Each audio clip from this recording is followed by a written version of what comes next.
What's up, guys? Sorry for the completely black screen here. We're going to go over an interview that happened with Kevin Drew, who's the director of Zombies over at Treyarch. He was for Cold War as well as Black Ops 6 coming up.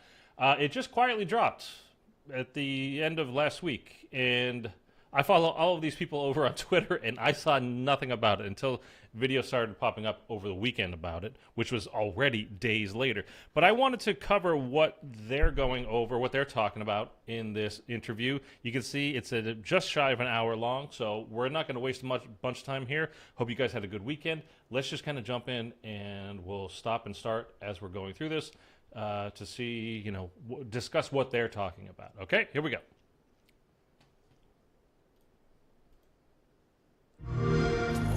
Good to see you, baby. Good to see you. Oh. Welcome, y'all. It is great to see y'all. We're going to be doing some wonderful panels. This is going to be our Meet the Creator section. And I got 3 amazing panels that are going to be happening back to back, so don't go nowhere. So first, we got the DNA of a franchise. I'm going to be talking to some of the folks from Gears of War and Black Ops 6, all right? Then we got building an engaging world, which is going to have the folks from Avowed and Age of Mythology retold. Why? And then lastly, but certainly not leastly, I got franchise through gameplay and technology with the creators of Doom and Assassin's Creed. So you know what? I'm just going to get into it because you don't want to hear me talk. I got this. So coming to the stage right now, I got some friends from the Coalition, Matt Searcy, creative director, and Nicole Fawcett, brand director, and from Treyarch, the associate design director on Zombies, Kevin Drew. Come on to the stage. Welcome them with me.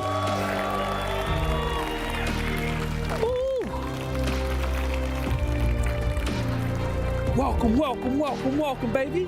Ooh, y'all feel good after them doggone trailers and a deep dive? I love it. Please have a seat. So, all right, let's just. This is a thing that's happening in this living room for both of these games. This is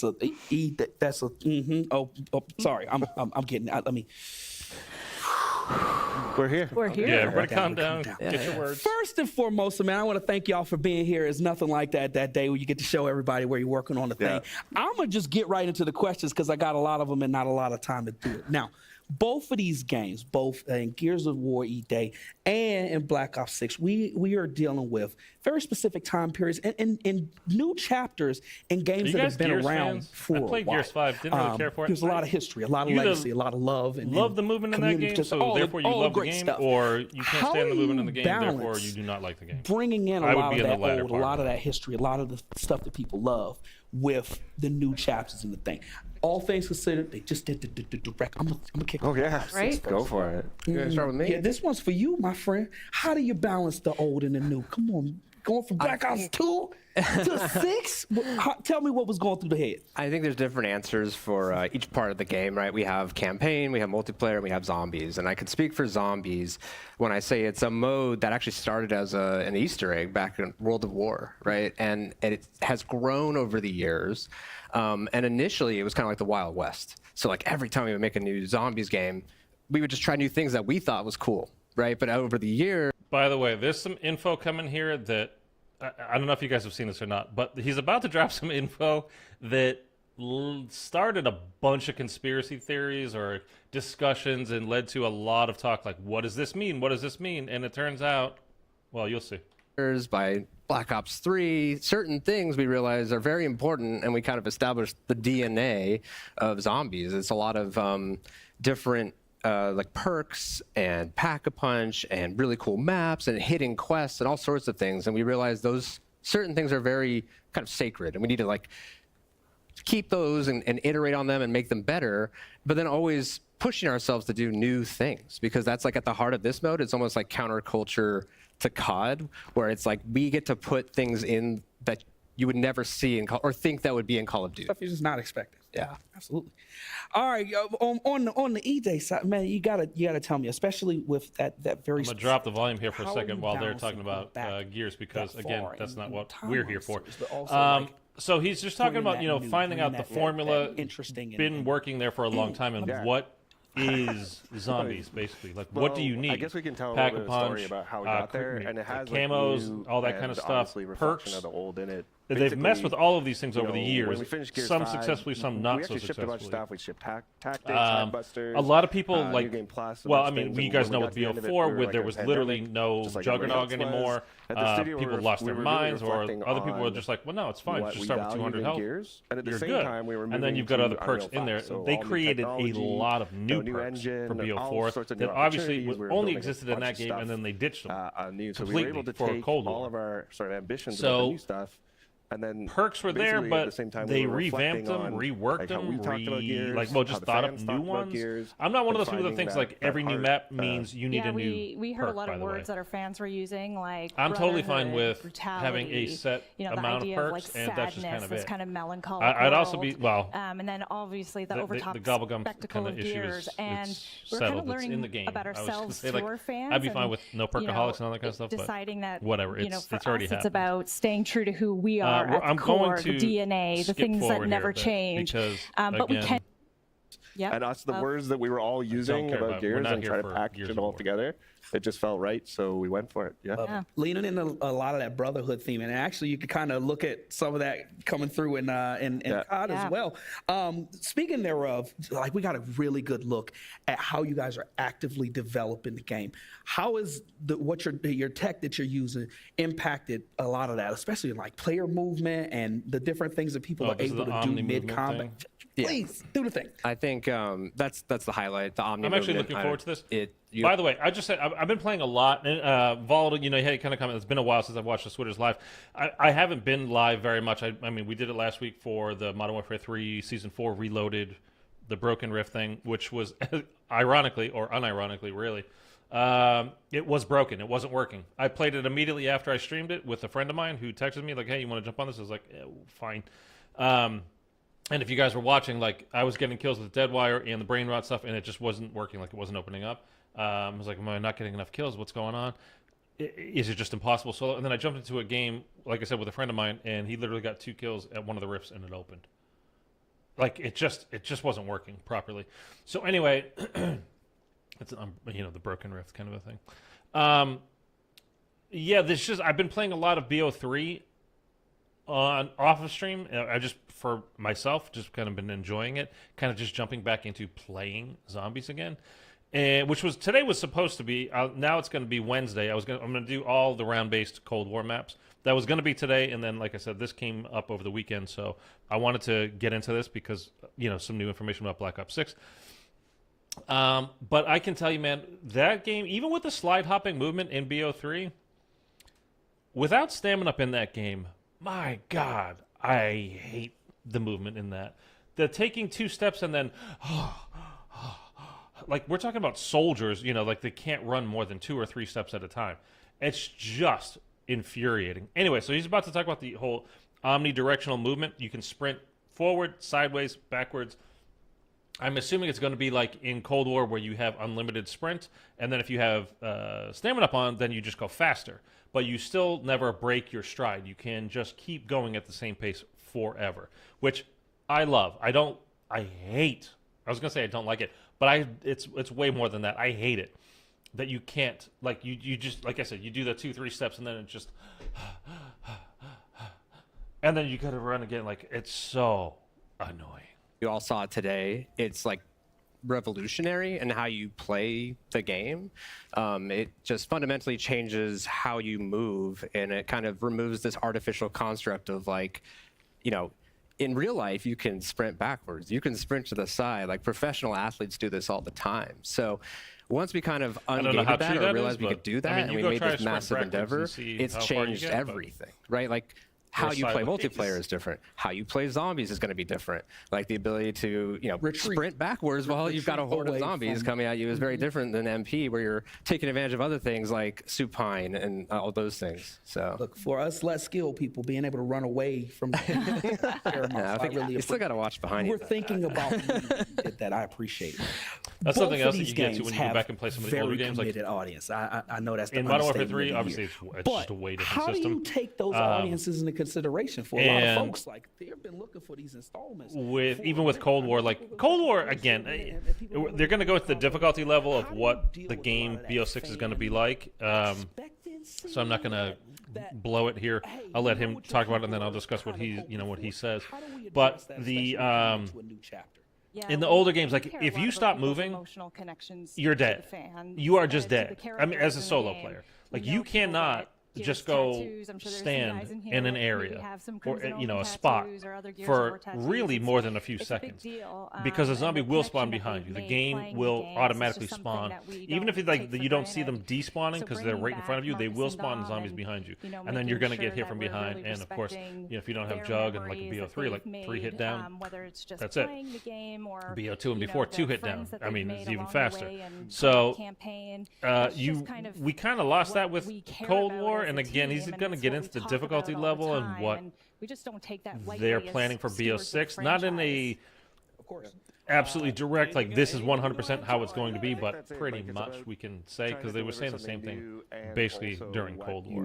Again, let me skip forward a little bit. Because, at the same time, I think it's very similar for a lot of the stuff I saw in the flops direct. When you were saying earlier about the pandemic, right? There was challenges with that. In the last game we made, we had to make concessions, and there were certain things that we wanted to bring to zombies that we couldn't, and now this is. By the way, this is important. It's something I talk about when I talk about Cold War, and I say it to you guys, like I get tired of bringing it up. It's almost like I'm making an excuse, but just because I get tired of talking about it or mentioning it doesn't mean that the pandemic didn't happen. Doesn't mean that these guys, Treyarch, didn't make a game from their homes, basically, during that run-up. Plus, they had one less year of development time, because it was supposed to be Sledgehammer's year, and they were not getting ready fast enough. And Activision were like, okay, we got to take it away from you guys because you're not going to be ready. And then they called Treyarch, like, hey, can you do it? Then they were like, okay.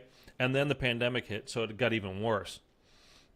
So there's a lot of things like, I've talked about many times with I wasn't happy with reused assets, the stuff from the campaign being made into zombies maps, basically.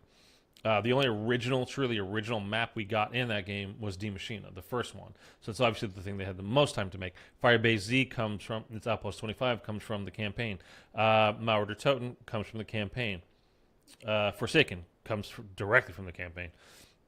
They added new areas in all of these maps, like, to make it different. It wasn't straight just what you saw in the campaign. There were additional areas, obviously. But even with Outbreak, those were all that fire team, whatever that multiplayer mode was that nobody played. That's all from that. Like none of those maps were original to Zombies. So they just didn't have a lot of time. And again, they were doing it from home. So it's pretty remarkable, honestly, that game came out and that it even worked. Really is remarkable. That if you enjoyed it, is like, wow, that's astonishing. There was challenges with that. In the last game we made, we had to make concessions, and there were certain things that we wanted to bring to zombies that we couldn't, and now this has been the opportunity here to fully realize and make what we think will be the best version of it. And one of the big things is bringing back a set crew. Like this idea that who you play as in the story matters a lot, and you're. Now I'm super. I think 90-something% of us are very, very, very happy that we're getting a set crew back. I know I am, definitely. My thing about that is I'm kind of not so happy that it's Weaver and Gray and Carver. I mean, Maya's new, but like, Eric, what's up, man? Like, we're getting. I thought, again, there was lots of news recently. Yeah, trying to cover what's going on. Isn't the Zombies crew going to be Weaver, Gray, and Carver? Yeah, that's what I'm saying. And plus Maya. So, like, we got to know them in Cold War, obviously, the three of them, a bit, because they were the ones always in our ear. We were the operator, and they were talking to us. So we definitely learned some stuff about them. And if you collected intel throughout the game, and I literally collected 100% of it, you got more story, you got more things filled out, more information about all of them as well. I was hoping what we would get, I predicted a long time ago that what how BO6 should open basically is that, at the end of Cold War, we obviously see in the Forsaken, all of our guys get handcuffed and led away to Black Site 13, which is that island in the Pacific below Japan. Again, you can look it up, Bonin Island, Bonin. Look that up. There's a different name for it as well. So if you look it up anyway, a series of islands out there, and that's where they are here. That's Black Site 13. I thought what we were going to get, because we see Peck at the very end pointing to, I want to go to this place on the map. And I thought he basically was going to hire a crew. And apparently with Maya, that's who we're getting. She has ulterior motives and was hired by Peck. That's the intel we're getting so far. But I thought like he was going to hire like a group of 4 mercenaries, basically, kind of a thing. And that would be our crew from now on. And we would get to know those people and play as those characters and get to know those characters as we went and broke out our guys. But I just thought it would have been a nice way, because since we already get to know these guys a little bit, Carver, Gray, and Weaver, to kind of leave them in their roles as, they were the people in our ears rather than the people we're playing. But I don't know. Who's Maya? My bad, I haven't been playing the Cold War maps. Maya's not in Cold War. That's the whole thing. Maya is, she's brand new. She's still mostly a mystery. The only intel we have on her, the kind of leaks and rumors, are she was hired by Peck and she has ulterior motives. That's all we have heard so far. So she's going to be basically like a double agent. She's there to break them out. Like Peck, let's remember with Peck in Cold War, he was an American that went and worked for basically the bad guys. This is the Cold War, the Soviets. With Kravchenko and all that stuff. And, Kravchenko was the one that took it out of his eye. There was Valentina, all that stuff, right? So he swapped sides. His wife had died. He was kind of in shambles. I thought we were going to get a lot more about him during Firebase Z. Was something I was talking about all the time during those streams at the time. Was like, okay, this is actually kind of set up to be a nice little story here. Because you'd go into, when you gas Peck when he's down in his office in Firebase Z, and you give him the truth serum, and he starts going on about his wife, and they went dancing, and then how his heart broken and she died, and blah blah blah. And I thought maybe he, I thought they were going to go into that story a lot more, and they just kind of didn't touch it for the rest of the game. For the rest of the time that we played the game until they didn't really touch any more of that aspect of it. We get a little bit more, when we got to, like I said, Forsaken. There's the whole part. I think it's when you build the little transportation thing that creates the bubble through the dark ether, so you can go down the street into the Forsaken boss fight. And it's Peck and Kravchenko, and he's like, the gas line, you've killed us, and blah, whatever. But it turns out it didn't actually kill either of them. We see Peck, obviously, in the cutscene at the end, and then Kravchenko is in Black Ops 2, which Cold War is a predecessor of, right? Dude, the timelines get so screwy with this. By the way, I was thinking also about playing the Black Ops 3 campaign. You guys let me know if you want to see that or not. We've got time now. Modern Warfare 3 holds no interest to me whatsoever anymore. They really dropped the ball with that. So it's going to be, like I said, today was going to be me playing through all the round-based maps on Cold War, and then Wednesday doing all the IW round-based maps and blah, blah, blah. I think we're going to do a Monday, Wednesday, Friday kind of a stream situation. But we could definitely do the BO3 campaign. I already played through, again, BO1, 2, and Cold War. It's up to you. You guys let me know. Growing with them as you progress through the cinematics. He's talking about, since I've been yapping here for a bit, we think will be the best version of it. Yeah. And one of the big things is bringing back a set crew. This idea that who you play as in the story matters a lot, and you're growing with them as you progress through the cinematics and just the moment-to-moment gameplay, which you have these emergent moments, and when you have the characters actually have personality and interact with each other, that's huge, right? Yeah. For both of them. Yeah, that's an interesting connection between Zombies and Gears, is that you're inhabiting characters and also playing with your friends and going on these shared journeys and stories that sort of involve you and the people. Again, I've said it. Cool.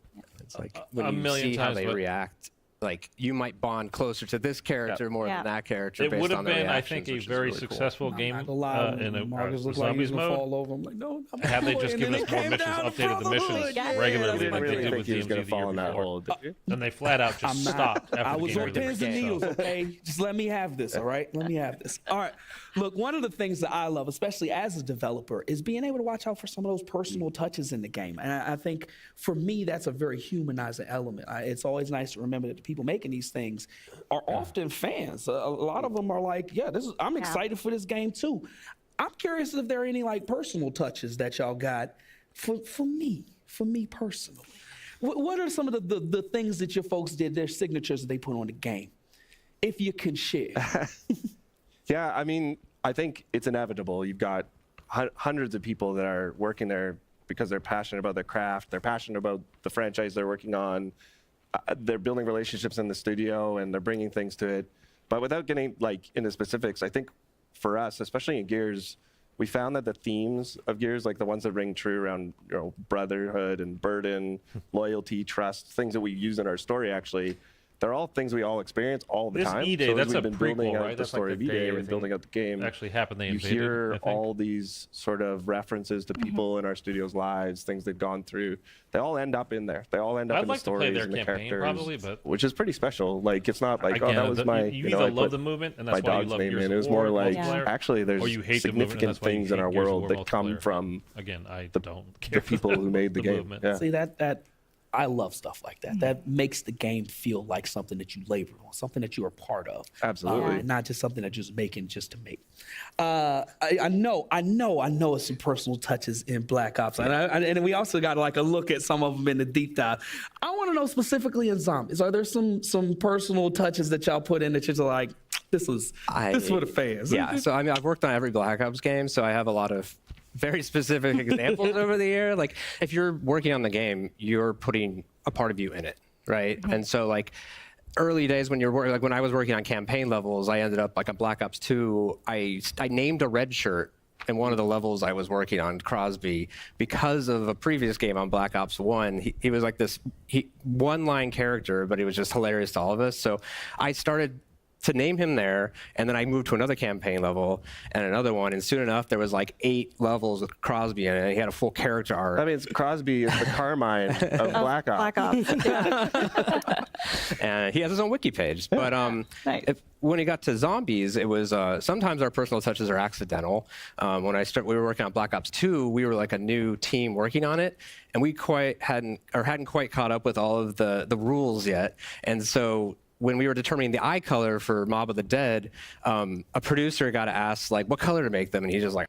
By the way, again, when Samantha has him, the yellow, Richtofen is in control, blue eyes, and then you get to Mob of the Dead, and all of a sudden they've got red eyes, and it was like theories just everywhere coming out. Like, what does this mean? Who's in charge now? It's blah blah blah. It could be who. What? So. Not everything's planned. A lot of things are retconned, straight ass retconned, because of exactly what you're about to see here. BO3 playthrough, I'd love it. Okay. Oh, come on. Like, I don't know, red. Up with all of the rules yet. And so when we were determining the eye color for Mob of the Dead, a producer got asked, like, what color to make them? And he's just like, I don't know, red. And then with Q2, like, we released the trailer, and the community is like, what is this third faction? What do the red eyes mean? And we're like, oh, okay. That was like the way accident. Intentional. Yes. Yeah, totally. It worked out. But I think in recent years, not I've been directing the gameplay and the design systems, it's really about, I want to bring zombies to more people. And so approachability has been a Okay, so now this is where we're talking about, I mentioned at the top, when he gets into the difficulty level, what we can expect, because there's been a ton of talk, questions, a lot of people came in Cold War is their like experience with zombies, or maybe this year as well, Modern Warfare 3. Anyway, but that's what they think of when they think of zombies, and that's what it's like. And for a lot of other people, I mean, there's tons of people still around that started with like World at War or BO1 or whatever. And you guys know the games back then were way harder. Like the way I've kind of always described it is like Cold War, if we're putting it on like a school level, comparing it, analogizing it, I guess, is kind of like that's kindergarten. And like BO4 is kind of like graduate school or college, whatever you want to say. Just because really with BO4, it's really kind of mostly just about how many damn steps there are to every single Easter egg. There's things like Alpha Omega, which are not very hard. That's actually one of the the easier side of Easter eggs. But as I was saying to you guys, like over Christmas when I got sick for a little bit, I didn't play for a couple of weeks. Then I went home for a vacation. I was there for a couple of weeks. I came back and I got sick like right as I was coming back as well. So it was another couple of weeks. I was like a good month and a half that I was just kind of laid out. And I wasn't playing really zombies at all. And I came back and I played Cold War and in the same stream. And just without even thinking about it, you just blow through those Easter eggs. And then even going back to like Exo Zombies on Outbreak, which is their first map, their first Easter egg, which is one of the easiest Easter eggs that there is. I was getting killed left and right. Like I just was not like because I was still honestly kind of sick. And just kind of feeling like dull and blah, like I had no energy. You can sleepwalk your way through Cold War Zombies, and the other games are just a lot harder. They just are. It doesn't mean it's better or worse or whatever. I'm just saying there's a difficult level there, and the Easter egg solving level. You know, people when I've used this example with you guys many times before, but there was. With Cold War, you guys know, like, no Easter egg in that game took longer than 3 hours to solve. At least for the round-based. I don't remember about Outbreak. But the round-based stuff, nothing took more than 3 hours to solve. When Raven the Redwoods came out, one of the big complaints from people, because they, especially because there's a ton of Treyarch fanboys, but it was like, dude, it only took 8 hours to solve. This is a joke. This game sucks because they can't even create these Easter eggs and blah, blah, blah.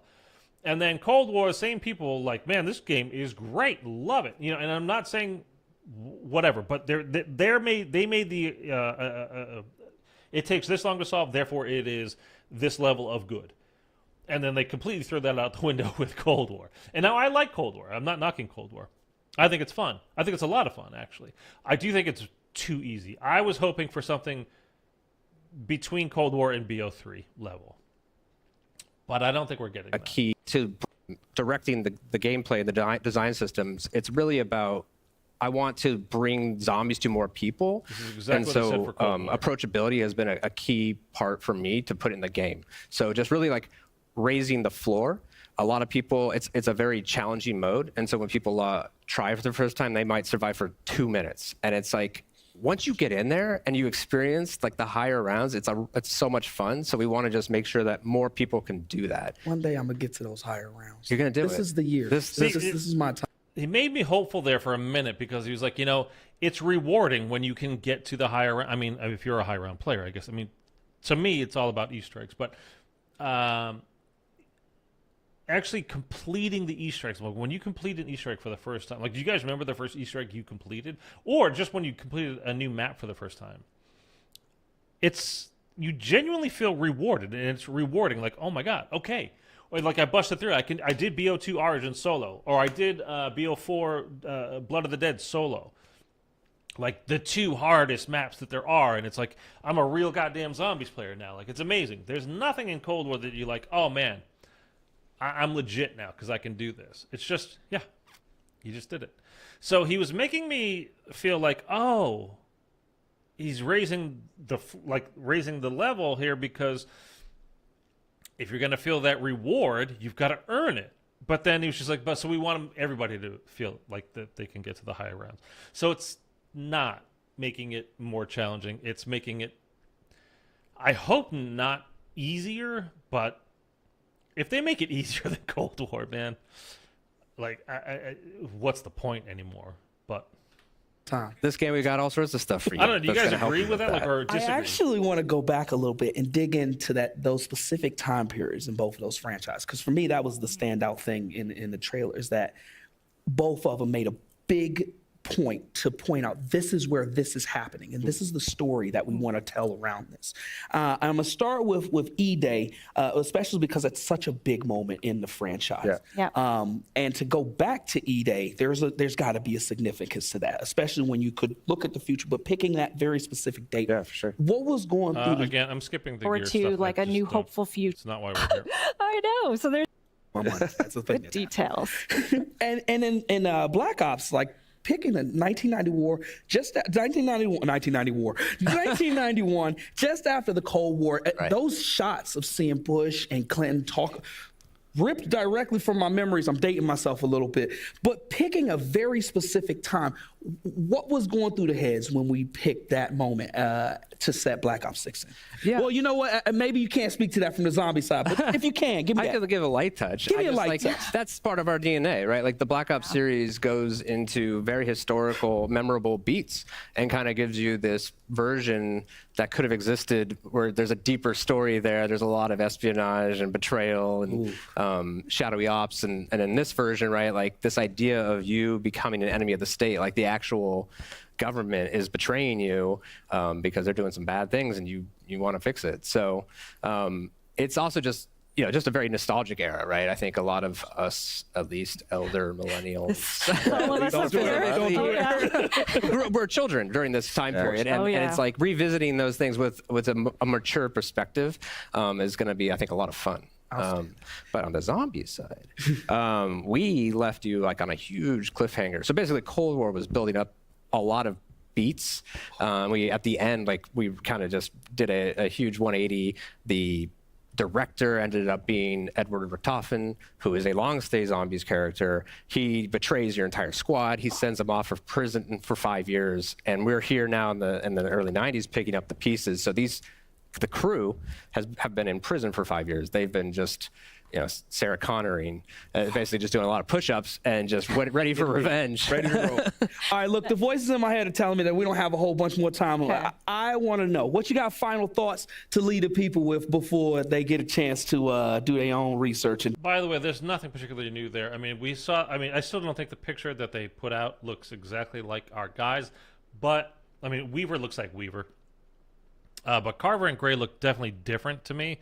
But again, that could be, 5 years of prison. Like you said, this is a hard labor camp. It's a black site. This is not like, on the books, right down the street, where the governor can go check. Like this is, I mean, it's not even in the United States. This is an island prison in the middle of the Pacific Ocean. So, hardcore bad things happening there. Okay. Our guys aged and have been, like you said, like kind of hitting the gym, and that's all they have, time. They have all the time in the world, so there's nothing else to do while they're there. But anyway, digging. Give me something. Come on. I mean, we're stoked to be back. Like, it's been a while. Yes. We're so excited to be here. Nicole and I are here representing an amazing team back in the coalition. Yeah. And I think. What you got? What we leaving the people with? I think the same thing, where it's like I've been waiting like literally years to just say round-based zombies is going to be a Black Ops 6. Yes. And I think we've set out to make the best version of it. So I think the entire team's very passionate about the mode, and we're bringing things back from the past, like gobblegums, and among other things. And I think we're going to really make something special here, and we hope everyone enjoys it. Outstanding. I want to thank all y'all for being here. Can we give our panelists one more round of applause, please? All right. Thank y'all. Okay, that's it for this video. I thought it was actually going to be them talking the whole time, so I'm actually kind of glad it's a lot shorter than that. So overall, I mean, I don't think there's anything really that groundbreaking that he touched on that we weren't expecting.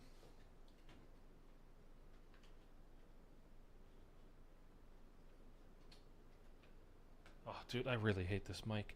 It's not even the mic; it's the connection into the whatever. It doesn't matter.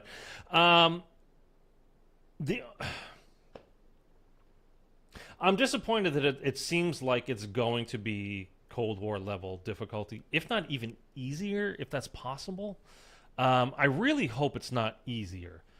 I don't think it needs to be the hardest thing ever. I think like BO4, like I said, was too much. Like there's so many steps in those Easter eggs that the first time you're completing it, you're on like high 20s.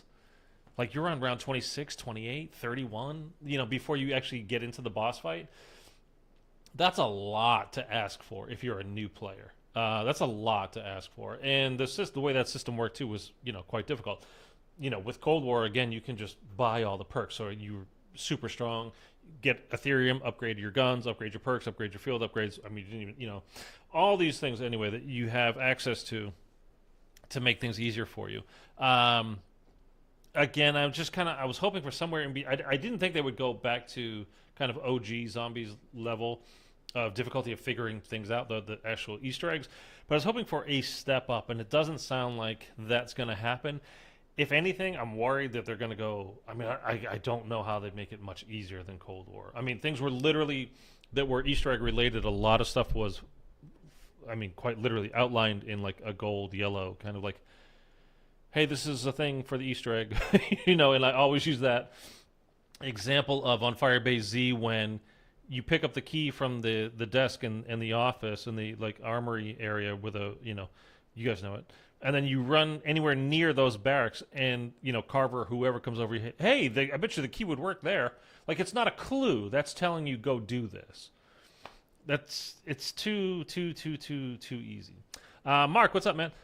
Looks like the characters will talk amongst themselves. Yeah, I mean, we've got a set crew now, so they certainly should. And I'm assuming, again, we're going to have probably somebody in our ears. It's just the way they kind of have set it up with Cold War. I'm assuming we're going to have like a handler or something. Although, if we're playing as basically all those people that were our handlers, in Cold War, they're now our set crew, other than like Strauss. So, I mean, they can always add more. Peck could maybe now be one of those people that are in our ears, like talking to us, saying, hey, this or that or whatever. Go do this, go check that out, go whatever. Like think of D Machine, like when you're like going up to, in the tunnel for the first time, and then the doors open, and Carver give you a little bit of backstory, or Weaver, or Gray, or whoever, give you some kind of backstory of what's going on there. As the test facility, blah blah blah. They didn't have automatic doors back then. Be careful, whatever. Let's get the power on, over, all that kind of stuff. So it looks like it. Let's just say it's going to be Cold War level of difficulty. It certainly seems like that to me. I'm very happy that we're going to have a set crew. I think that's big. Like I said, I had wanted it to be like just brand new people, and because we got used to having all three of those characters kind of in our ear, just talking to us rather than playing as. I think like maybe it would have been fine to have that still be the case. And again, Maya is new. We don't know Maya. But whatever. At least we've got a crew, and we're going to get some real story that way, I would assume. I think there's still going to be plenty of radios and things like that where we have to listen to. Joe, what's up? Good to see you again. There's going to be plenty of radios, audio logs, all that kind of stuff. Which is not a new thing, by the way. I think Cold War got knocked for that a little bit, like they're telling their story this way, and they were, because they didn't have a set crew. But I'm good, man. Hope you had a good weekend. But like every game has had radios and stuff that tell you a fair amount of the story, that kind of unveil things through the story. It was not just straight, banter between the four characters, the Primus crew or the Ultimus crew, or, you guys know all the crews. I don't have to go through it. But you did get story that way as well. So that's what we were missing. And Cold War just gave us all of the story through intel, through audio logs, little scraps of paper that you could find, Again, it's fine, but it's not the best, I don't think, best and only way. But again, something that you always have to bring up with Cold War is, again, 1 year less development time to make the game, and 2, that was during the pandemic and they were working from home. So you got to cut them a ton of slack. They've had an extra year now to develop this. There's no reason why this game shouldn't be incredible. Which leads me to my next thing. These maps that we get for Zombies this year had all better be like just pure made and designed for Zombies. I don't want to see anything from the campaign. I don't want to have crossplay. Multiplayer crossover. Like, I don't. Zombies to me is not related to the Cold War. It's only a part of Call of Duty, insofar as that it comes on the Call of Duty disc. You have to buy Call of Duty in order to get the Zombies game, and then like you use the guns in the Zombies game that are with that current game. Other than that, I don't want to have anything to do with the campaign, multiplayer, anything like that. It doesn't need to. I don't think it should, really. It's its own story. That's kind of why I was saying, like, I've gone back and forth about this. I really do, like, would love it if it just went on its own, and, like, again, it kind of became a fourth studio under Activision. So you've got, Infinity Ward, Treyarch, Sledgehammer. What if there was just the Zombies studio as well? I don't know. I think I would like that, and let it sink or swim on its own. I'd be totally fine with that. Potentially, it could be more difficult than Cold War at its base, since there's salvage and also gums. It makes me think maybe 2-hit system without check. There's no way there's a 2-hit system, Mark. I'll bet you literally $1 million right now that there's no way there's a 2-hit system. No way. I'm thinking it's more along the lines of, well, I think it's going to be pretty much Cold War. 5 hits till you go down, and then you get Jug, and now it's 8 hits. And then you upgrade Jug with Ethereum crystals, and now it's 12 hits or whatever it is, plus your armor. Like, again, Cold War. If anybody, like, some people I think get upset when I say Cold War is easy, because that's the game that they came in on, and it can be difficult, for them.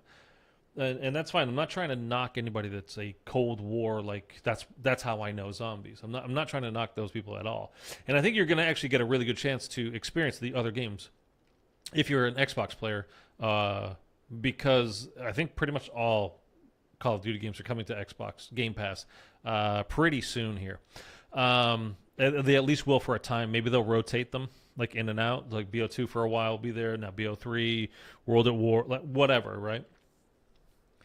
But if you've not experienced the earlier games, just try it and tell me that there's no difference, that it's exactly the same, that the difficulty level is not that much different. I would strongly disagree with that.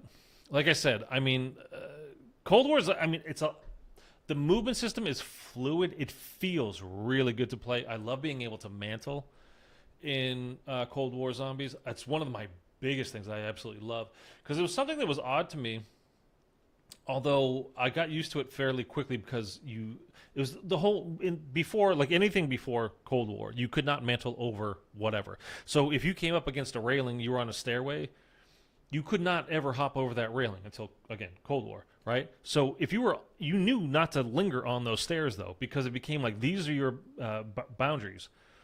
And when you're within those boundaries, like, you don't have much room to move at all. You're going to get hit if you stay on them. Like I said, in the old games, you cannot stop moving, like, pretty much ever. Like, it's not for a second. You can't, like, look away, have a sip of your drink, and do, whatever, like that. But you're moving 98% of the time. And if you're not, you're getting hit, and you're probably going down. Imagine if it's easy as Cold War, but there's also gums. Might ruin it for me. Well, but I think that's what it is, though, Mark. And I think... See, we don't know what the gobblegums are going to be. We don't know that there's going to be perkaholics. We don't know that there's going to be shopping frees. We don't know that there's going to be raindrops. I kind of can't see them not putting that stuff in, because it's... Literally, they were in Black Ops 3 with the gobblegums then. Then they put them in Black Ops 4 with the elixirs. Would they go back? I mean, they could. I hope that they would, to be honest with you. You can already buy a perkaholic in Cold War. You just need to have the money for it. I mean, but... I really, I'm trying not to be negative. I really think gobblegums are a bad idea for this game, man. I really do. Now, I don't know, because I haven't played the game, obviously, But as he was saying, like he trying to make it more accessible. And that's what they did with Cold War. And Cold War, while fun, again, like I said, it's super easy. You don't have to break a sweat ever with that game. If you're an experienced Zombies player, you don't really have to think about completing those Easter eggs.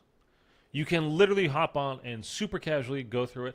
I mean, I just did one of the last streams I did a few weeks ago was I did PhD only for D Machina. And I did it the first time I tried. I mean, no. I think I died like on the first game, right? But like 5 minutes into it, and then I was like, oh, okay, we have to restart. So I did the second game, and it really wasn't that difficult. And that was me getting no kills other than kills with PhD, including on the Megatons. Other than you have to go into the Dark Aether in order to hit the Wonder Fizz machine in order to buy PhD. So I had to get kills up until that point with my knife. So that's what I did. So like on round 7 or 8, I went into the Dark Aether. I bought PhD. Every other kill I got from there, that was it. Maybe the table is coming back. What do you mean the table is coming back, Joe?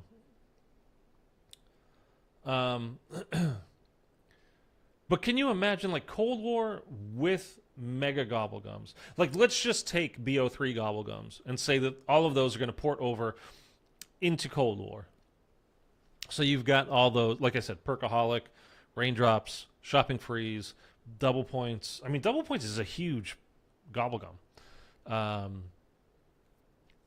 We may have to disagree. While I don't like microtransactions that will provide them with the necessary revenue to devote more dev time into Zombies, I think in the end it will be beneficial. The weapon armor table.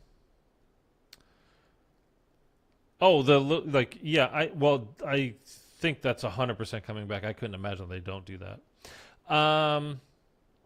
Eric, as far as the microtransactions go, I mean, I flat out disagree. A lot of people are saying the same thing with, well, we don't pay for DLC anymore. That's why we're not getting good DLC maps. And again, they were talking of Cold War, and the game was, again, made with 1 year less development time and made from home during a pandemic. I think that had a hell of a lot more to do with it than not being paid DLC. They switched over to, like, you get all free DLC now, but, like, they nonstop sell the shit out of bundles to us, right? Which is annoying, but whatever. They make more money doing that than they ever did on the DLC, because later, as the year goes on, people just drop. I mean, the Call of Duty table is like, okay, here comes October, and then November, when the new game comes out, it's going to be October this year, but whatever, when a game comes out, and then it's like, oh, it's amazing, and then like it dips down, and then Christmas, and then it dips down, flat line like 6 months in. But with the bundles, they're constantly selling that stuff. Some of them going for the minimum one is like, I mean, not minimum. I'm sure there's some that are available for like $15, but everything is like $20 or up. Some of them, the whole buy the 4 different separate bundles to get Giuseppe with the subscription. Thank you. To get the melee thing, like $80, and people bought that stuff. I mean, I'm never one to tell you what to do with your money. It's your money. Do it. Throw it out the window, literally, if you want to. I completely disagree, though, with the whole... If they want to add Gobblegums, I think they need to up the difficulty level. It's just too easy. It's too fucking easy, man. It just is.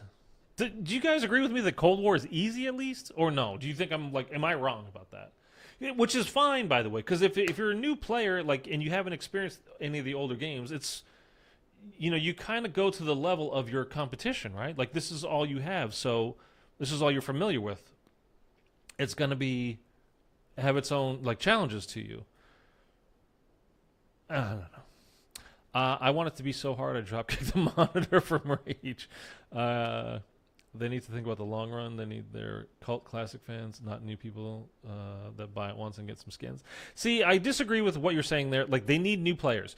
Old players die off, and I can tell you from personal experience, from videos and stuff that I put out, and I get comments. I have a video, the shorts video, that's like probably at around 7 million views right now. It's been seen by a lot of people. A lot of people have commented on it. I get people commenting it on it all the time, because in that, it's the whole short video is in Forsaken on Cold War. You can go into the arcade, and then you can go into Nacht der Untoten, and you can play 3 rounds of that.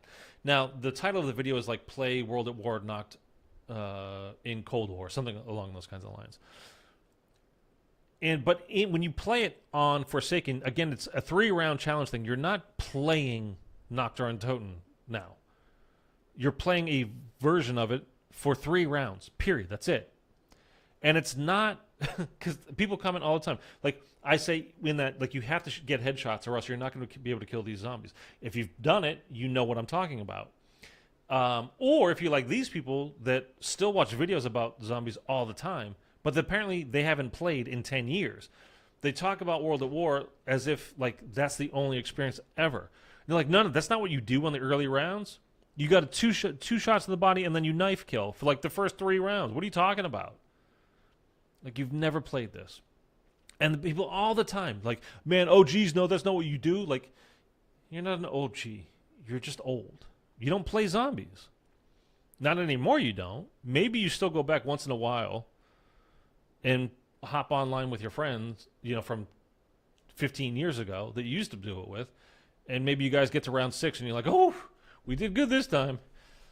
But you don't play zombies. Not anymore, you don't. So you need new players. You absolutely need new players. It was one of the biggest things I was saying a few years back. Like, they needed to kill the old storyline, the old Aether crew. That story needed to end. It was so convoluted, and, like, people that do zombies for a living have no idea what the actual timeline of events and what the real story is anymore, because it was so convoluted and so twisted and so complicated that it was garbage. It was gibberish. They needed to make a clean break, and they tried to do that in BO4 with the Chaos crew, and then, I mean, you know, it's the thumbsuckers like, it's not what I'm used to, and I want what I'm used to. And then, so, you know, whatever, we got stuck with it. And then we kind of made a break, and now we have the Dark Aether, but it's still related. We still have Sam, and we still have Eddie, which, again, I'm not opposed to. I just would have loved to have seen them, like, do a brand new story. I love IW. Brand new story. BO4, I was completely fine with. I mean, that game actually had plenty of issues, but I was fine. The maps were great, I think, and, like, where they were going with the story was very interesting. It just wasn't the old story. And I'm talking, obviously, about the Chaos stuff, not the Aether, which, by the way, was thrown in at BO3. Garog Crovey, by the way, at the end of that, when you complete that Easter egg, it says to be concluded in Revelations. At the end of Revelations, it says the end. It was over. And then Activision's like, but BO3 did so well. Why are we going to stop the storyline? And you can just imagine Jason's just like, oh my fucking God, dude. I just want to tell my story. Because that was Jimmy Zielinski's stuff, you know, that he started. Anyway. I think the higher-ups will be shocked at how much money people will spend on gumballs. I don't think so. I think they know exactly. I think that's why they're doing it. Because they like. I'm kind of I'm shocked how people buy bundles. Like, they always, like, they nonstop buy bundles, and I don't get it, to be honest with you. I agree. Cold War was easy. Mark, you want to break your monitor and controller? Play Elden Ring. You knew Elden Ring was going to come up. You knew Eric was going to bring up Elden Ring. Switters, did you have any idea that video would be so successful? Oh, no. The Nacht der Untoten one? No. Not a clue, man. That was a complete surprise. And it was out for like 3 weeks, or maybe, I think it was like 3 weeks before it did anything. Like, that shorts video went from like 1,500 views to 100,000 in a matter of hours. And then it went to 1 million in, like, by the next day. And then, like, 2 days later, it was at 3 million. And then it kind of tabled off. And then it broke again. And then it tabled off. And it's been, like, on a steady... It had another little bump. Like, last week, it had a bump again. I thought, like, oh, my God, I'm about to have my first 100,000 view video of any kind. And I was blown away. And then it just kept going. And I was like, oh my God, I'm going to have my first 1 million views. Like, but it's going to die once it, like YouTube is, I've explained to you guys a couple of times, whether I put out videos or not, it's like YouTube has a cap about how many views and how much watch time I'm going to get. Because it doesn't vary very much at all. So whether I'm putting out a 5-hour stream where, like last week, although last week wasn't a 5-hour stream. Oh my gosh. It was a much shorter stream than that. That was for the Broken Rift. But it was like the views were pretty good. But then at the end of the day, if I look at it, it's like I didn't do anything compared to the day prior, which I literally didn't do anything. They put you at a level and like you're gonna stay there until something happens. Like I get like a massive video like the Nocturne on Toten short, which just exploded. Give me 1 second, I'll be right back.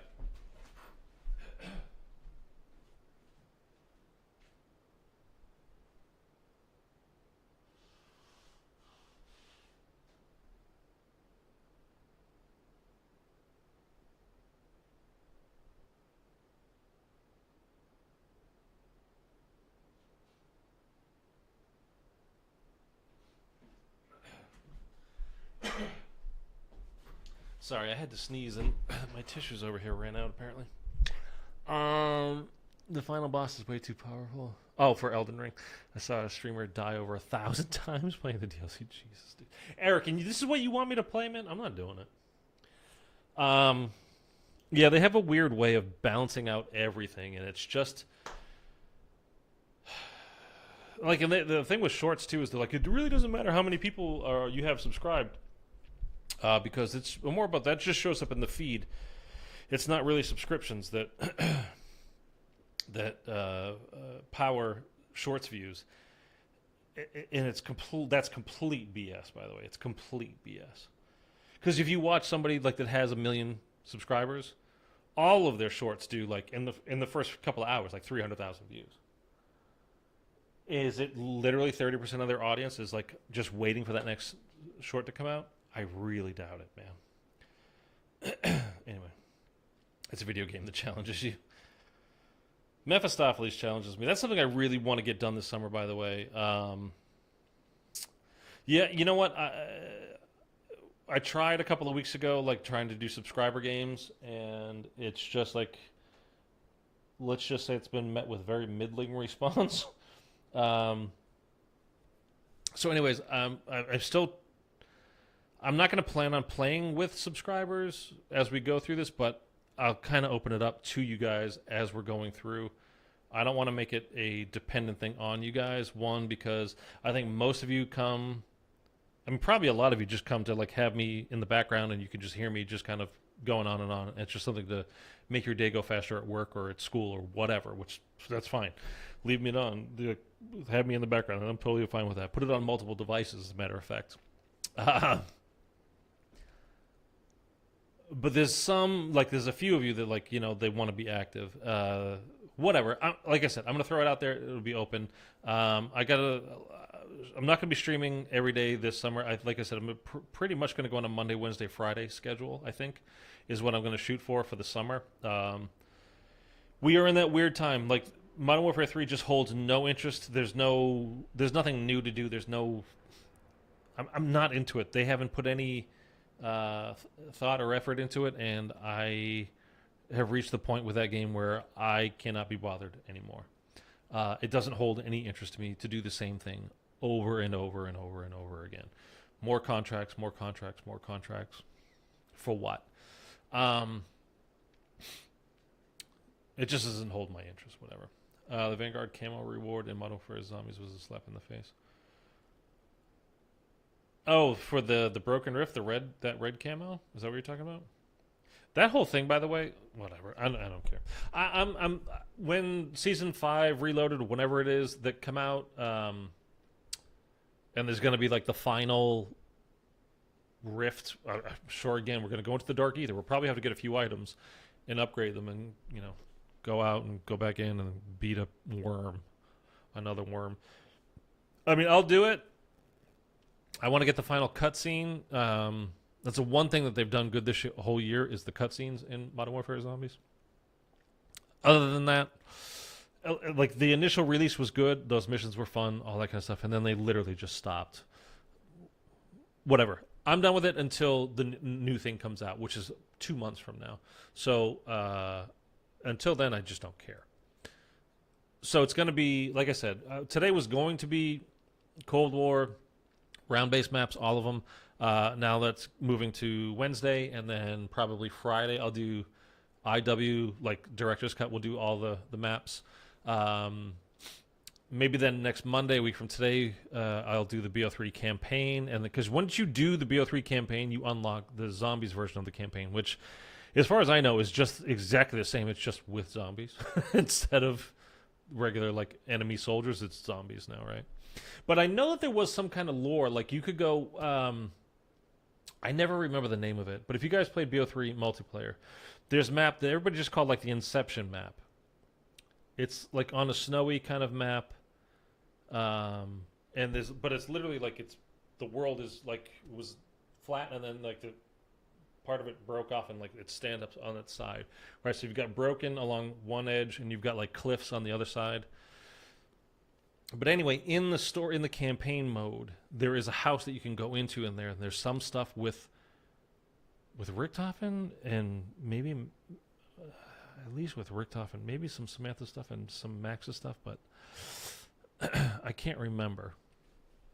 But I think when you go into that, when you're in the zombies mode of the campaign, there's some stuff you can kind of look around and see, and I don't know.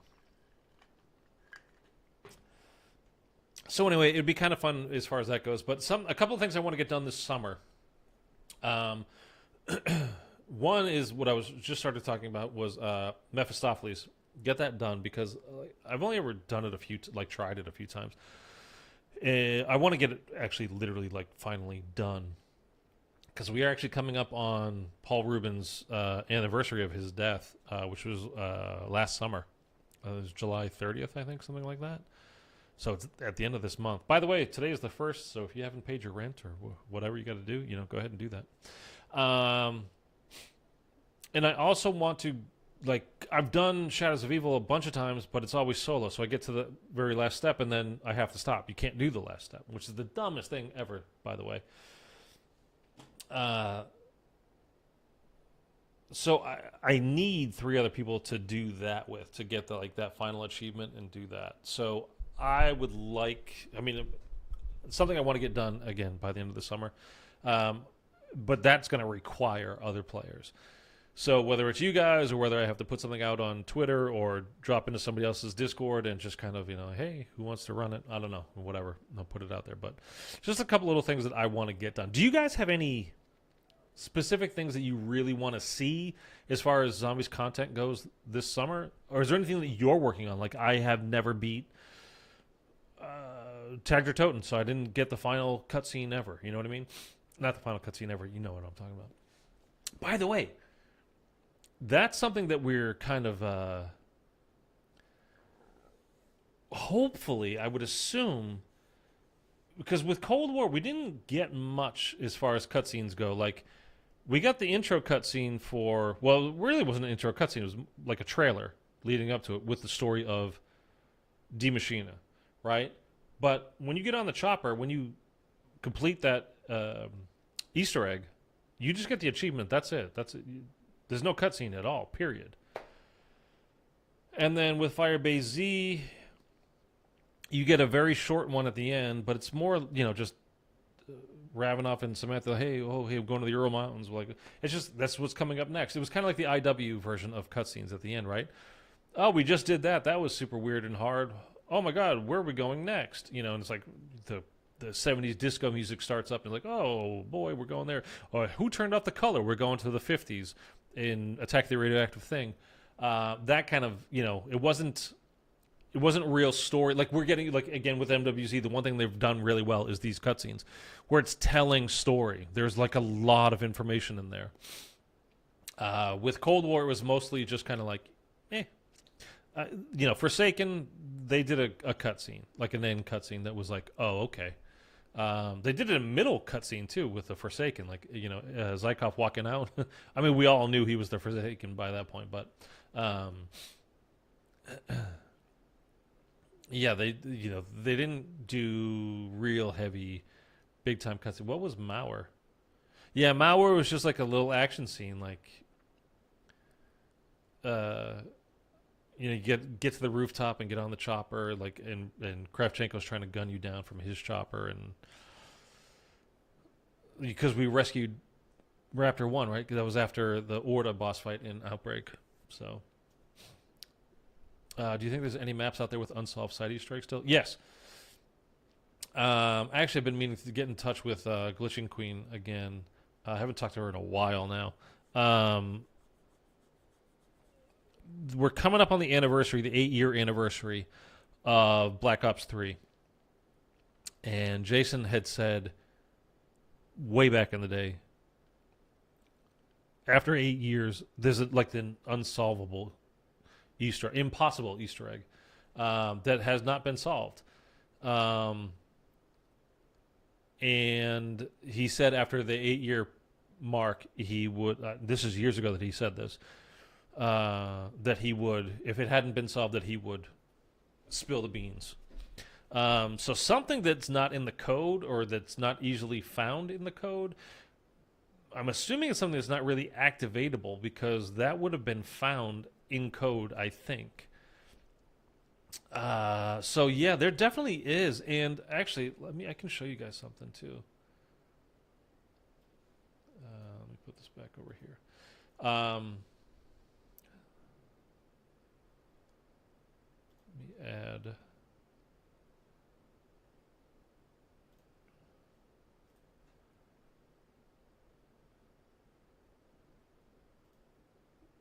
No.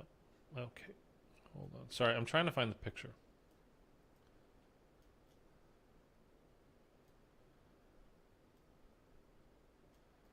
We're going to get rid of that. That's not what we want.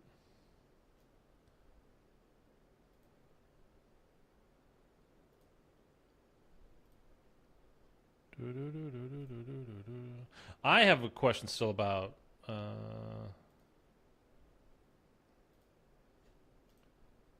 something on IW. Now, the only problem is I don't remember where I saved the picture.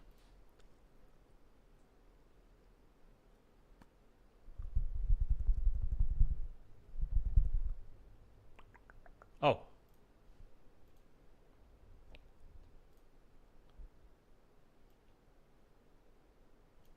Okay. So this, I'm still not sure. If you're like, what the hell? What is this? So that's the whole Black Ops 3 thing. There is definitely something in there that we have not solved. With the amount of Easter eggs that were inside Easter eggs and stuff that were in BO4, I would be surprised. I wouldn't be surprised. I shouldn't say that. It's kind of like I would be surprised if there was something that was unsolved. I would also be surprised if there was something... if there was, then there wasn't, because just people go through. I think honestly, in the hot take, or like going to piss off a lot of people here, I wish Zombies was not available to PC players. And sorry, but you guys ruin shit because you just go through the code and just pull everything out and just. There is something here, rather than like just trying to find it. You just kind of go in and go, okay, there is 100% this thing over here. Let's go. You don't necessarily have the full solve for it, but you know that there's a thing there. And that sucks. It goes against the whole Zombies kind of what Zombies is to me. So I honestly wish that Zombies wasn't available on PC, or there was some way to not be able to look at the code and just go through it line by line. It's just not fun. I don't think it kind of ruins the sport of it. You know, it's kind of the whole thing, you know, and it's super competitive. Everything is now, like, if you watch any streamers, like, that's why people go so hard in Warzone and Fortnite and blah, blah, blah. It's because you can become a streamer and you can do well. You can make a lot of money if you're really good. Why are there so many cheaters at Warzone? Why there's so many people that buy these cheats? Because it's very lucrative. That's why. I mean, there are the random people out there that are just they suck, they're never going to get good, and they just want to win, and they'll do it by any means necessary. I don't know how that's fun. But, I mean, people do it all the time. I don't see how it's fun, but some people do. I don't know. Anyway, so there is something in BO3, this impossible Easter egg. And again, I think it's going to be something that's not activatable, meaning that, like, so let's just stick with Cold War, right? You know, like you go talk to the ghost. Well, one, there is a ghost. And then you walk up to him and you can click, you know, interact with him. And then you click again and it hands them the diary, like for Vogel. And he starts talking. You get the 3 ghosts, right? Or, like, after you do that, then you get you go into the Dark Aether and then you find the ether meter parts, right? And then you actually see it and then you pick on it. You activate. You press your interact button and then you pick it up.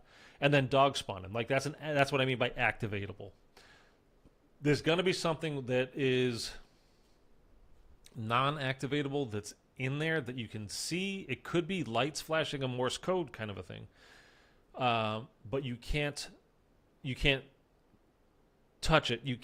Again, you can't interact with it. You can't change it by going up to it and holding square on your controller, or X, or F on your keyboard. I agree. Going through codes ruins it. I also think there's some unsolved things that are still there. Are deeply hidden in such a way we don't know. Yeah, I mean, again, we know for sure that in Black Ops 3 that there is something that has not been found. One of my questions, so that's like kind of a nebulous, like there is a thing on BO3 that we have not solved. What is it? Don't know. With this that you're looking at here, this is from Zombies in Spaceland. Now, there is, again, people going through code and manipulating things. When you get to around like 6,000 or something crazy, like you literally can't get to that round. The zombies all put on these space helmets. You can't see it, but the spaceman is wearing. So they, like, all the zombies have on these helmets, and you guys know probably at the beginning of that game there is. Should I just load it up and show you? Should we do that? Do you want to do that? At the beginning of that game, in literal spawn, I mean, in Zombies in Spaceland, there's a bunch of balloons. And if you pop all the balloons, that's the start of the Ghost and Skulls Easter egg. That's the very first step in Ghost and Skulls. You have to pop all the balloons, and then you can do, like, the first step. And then you start spelling, I think, Ghost, right? On the signs, you have to find the skull in them. But when you pop all of them, let me see if I can load it up.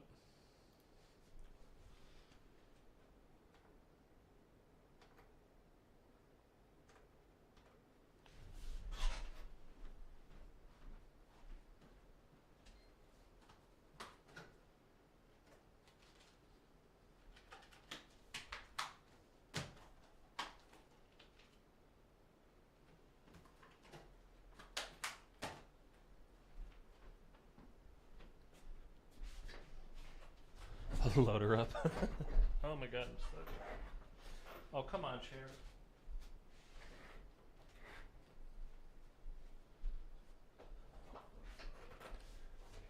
Oh, Jesus Christ.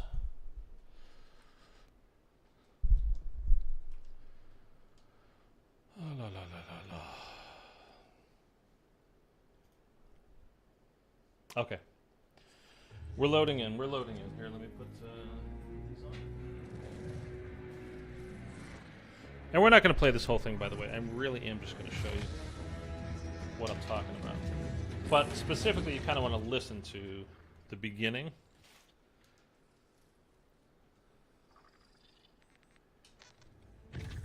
Is that working? No, it's not working. You son of a bitch. God damn it, I'll make it work. Kill 30 Krogs to get 30 keys. It's a lot of Krogs to kill. It's this damn connector, adapter, whatever. Anytime, if you can, let me just leave a little piece of advice. You guys probably know this better than I do. If you're buying anything, and whether you have the the chance to save a couple of bucks, maybe you'll do it this way, or just because there's no other option at the moment, or you don't see the option. If you're like, well, you could just, like, that doesn't fit exactly, but you can just use an adapter, and then it'll work perfectly. It will not ever work perfectly. Wait, or get something different. Get the straight thing in. Forget the adapter. They're just, oh my god, useless. Okay, we're just going to load into Spaceland here real quick. Just so you can see what I'm talking about. For over 40 years, I directed the most terrifying, visceral, and bloody scenes ever. And this is something, if you guys, were you, so any of you here when Lee Ross popped into the chat a few months back?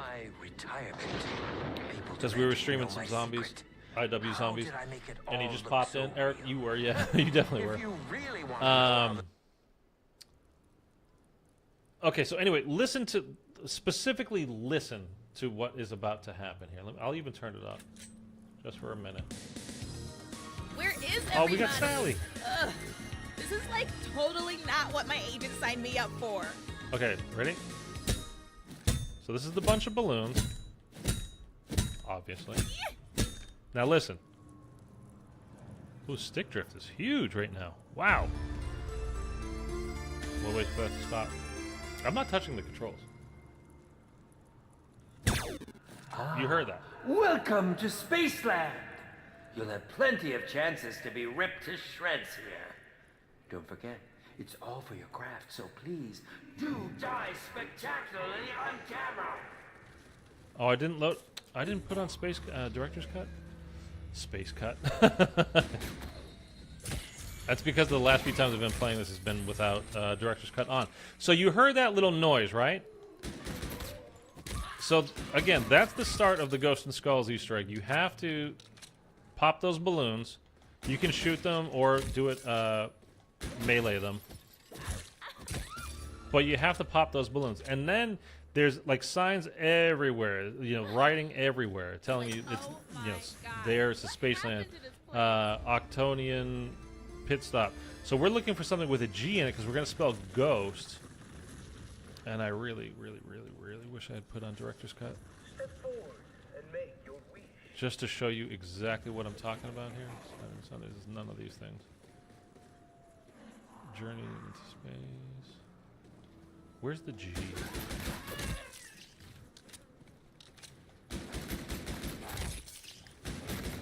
Oh, all right. Who here actually has IW zombies, by the way? If you don't, well, one, I wouldn't buy, or really wouldn't buy any Call of Duty right now if you have Xbox, at least Game Pass, because I think most of the stuff is going to be available. So we've got a G, but that's not the one with the skull.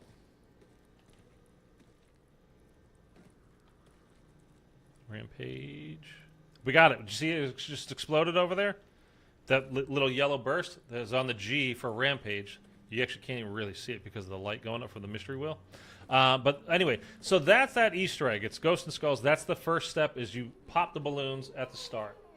Mark, you were here multiple times for a while and he was here. Not me, never played it. Dude, you're missing out. This game is awesome. But again, if you have Xbox or Game Pass on PC, I wouldn't buy any Call of Duties because I think pretty much everything's going to be available soon enough on Game Pass. So don't mind the helicopter going over. We're being attacked. Anyway, so now this looks very suspicious. Once you know that that's a step, right? That popping those balloons is a step. And then especially when you consider later in Beast from Beyond, shooting all of the little, you can see them right here too, little spacemen around the map is a side Easter egg on that map. And we've got these little spacemen that obviously, you know, they appear throughout the game. Is a side Easter egg. It really like makes you wonder when you see something like this. There's the white spaceman with two blue balloons. He's standing on a blue box, and there's the white guy. There's one other spaceman in here, and he's blue as well. So you've got blue and white over and over again. That's not the only two colors of the spaceman. There is a gray one, and I think there's even no, maybe there's not a red one. I don't remember. This is why I should have had on director's cut, because I could have just opened these stupid doors. $1,500? Are you kidding?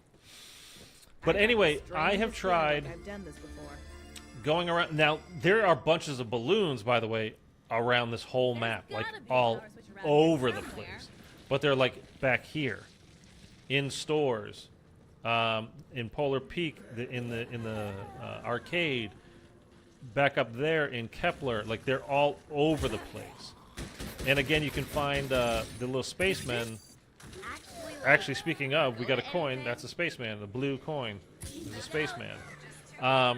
So I have spent a ton of time, and I've gone in this game, and I've just I have shot every balloon in the game, including the ones back here at spawn. I've shot all the ones that weren't blue, and then just saved the two blue ones, like you've got that the spaceman is holding. I've done the exact opposite, where I've only shot the blue ones. So I left the blue, and then I did another one where I only shot the blue, and left everything else. And then I've also done, I think, both of those things in the same game. That I've also gone around, and I'll show this to you as well, because you can see in something like here. You got there's on a T-shirt. There's that spaceman. You got spaceman. Those are robots. Spaceman. Again, the blue boxes. Oh, teddy bear. And then if you come, we're not even gonna have enough points, dude. Can I just do this? I'm gonna put on director's cut real fast, just because I'm not gonna want to try to earn points as I'm doing this. Just to go through and show you, get like, here's the thing. It just take forever. This game, by the way, if you do have Game Pass, director's cut on. There we go. I honestly think it's worth the money. Just go ahead and buy it. The thing with this game, though, is you got to remember DLC is all paid for. You don't get free DLC in this game. You have to buy everything. I honestly think it's worth it. Pay full price for this just to play the zombies. But that's just me, so I wouldn't expect anybody to actually do that right now unless it's on sale. The good thing about IW is there's like always a trial period on at least console where you can play for a week for free, and you can play Spaceland. So I think that's totally worth it. Totally up to you. I mean, it's free, so I don't know how it wouldn't be worth it, but you could play it for free.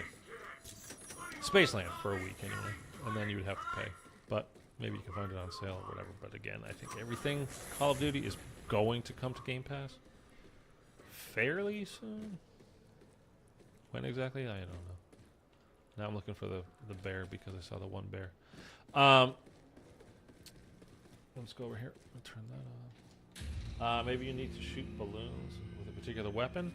That would be weird if it was a particular weapon. I think, anyway.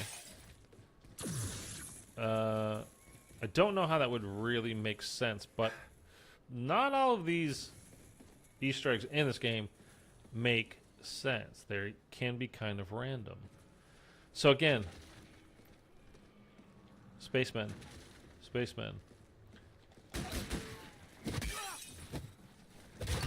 Look in this store. Look at all those spacemen.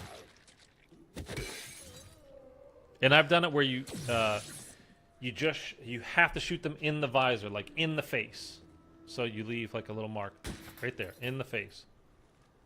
I've done like all the blue ones only, all the white ones only. I think I have anyway. I've done this a lot.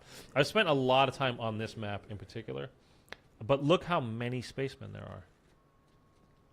And if you think, well, that seems like way too much, like they wouldn't do that. There is, like, I just shot the teddy bear in the previous game you saw. There are approximately, no, the spaceman, by the way. There are approximately 100 locations for where the teddy bears can spawn, and it only spawns in one at a time. Meaning, you have to shoot 4 of them. They're not all 4 on the map at the same time. There's only 1 on the map at any given time. And it can be in like windows like this that you see back here. It can be like back in these kind of unplayable areas, and it can also be in, well, I don't think it can be in the Afterlife Arcade. There's like 2 or 3 spots in the Afterlife Arcade it can be. I'm trying to think if it's actually in any playable areas, and I'm thinking it's actually not. Now that I think about it, it's like behind bears. It can be back there. It can be back there.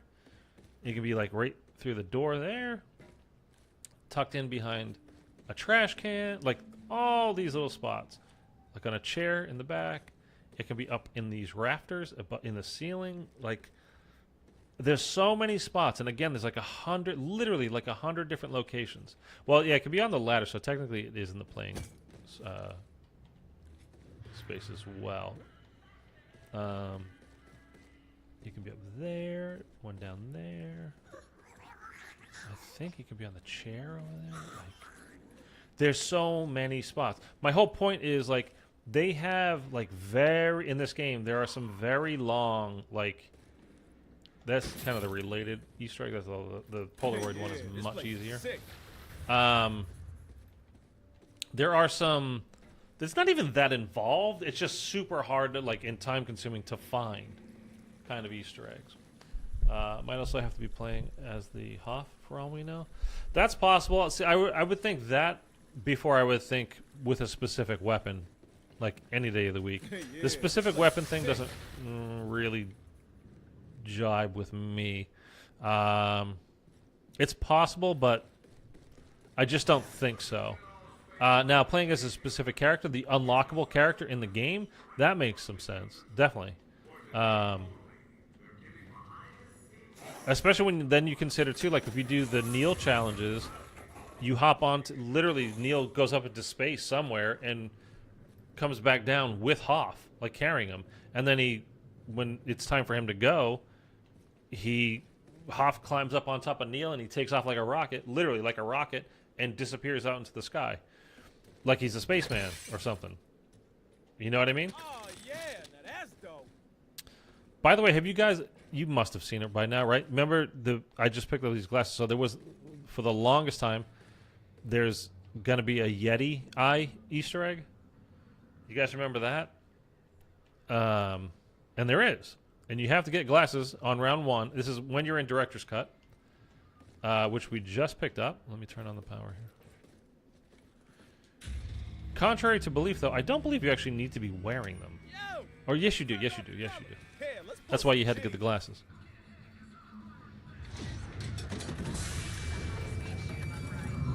But you can see the thing without having the glasses on. Jacob, thank you for subscribing just a few seconds ago, man. Appreciate you. Enjoy the content.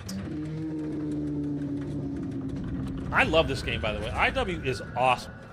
And like I said, if you've not played it, and like if you've got Game Pass and this does end up on Game Pass, you guys please, I'm not even kidding about this, let me know.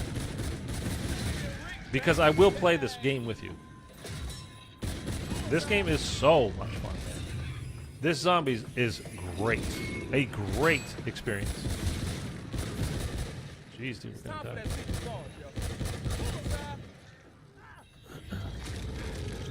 Okay, at the bottom of this hill, once we go through this last door, there's gonna be to the right. We're gonna go through this door, and there's gonna be a Yeti right up here, and he's blowing cold air on us, and you shoot him in the face.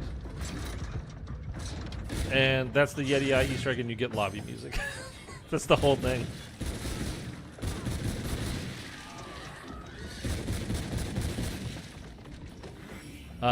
In every map, after you complete, I think it's after you complete Director's Cut.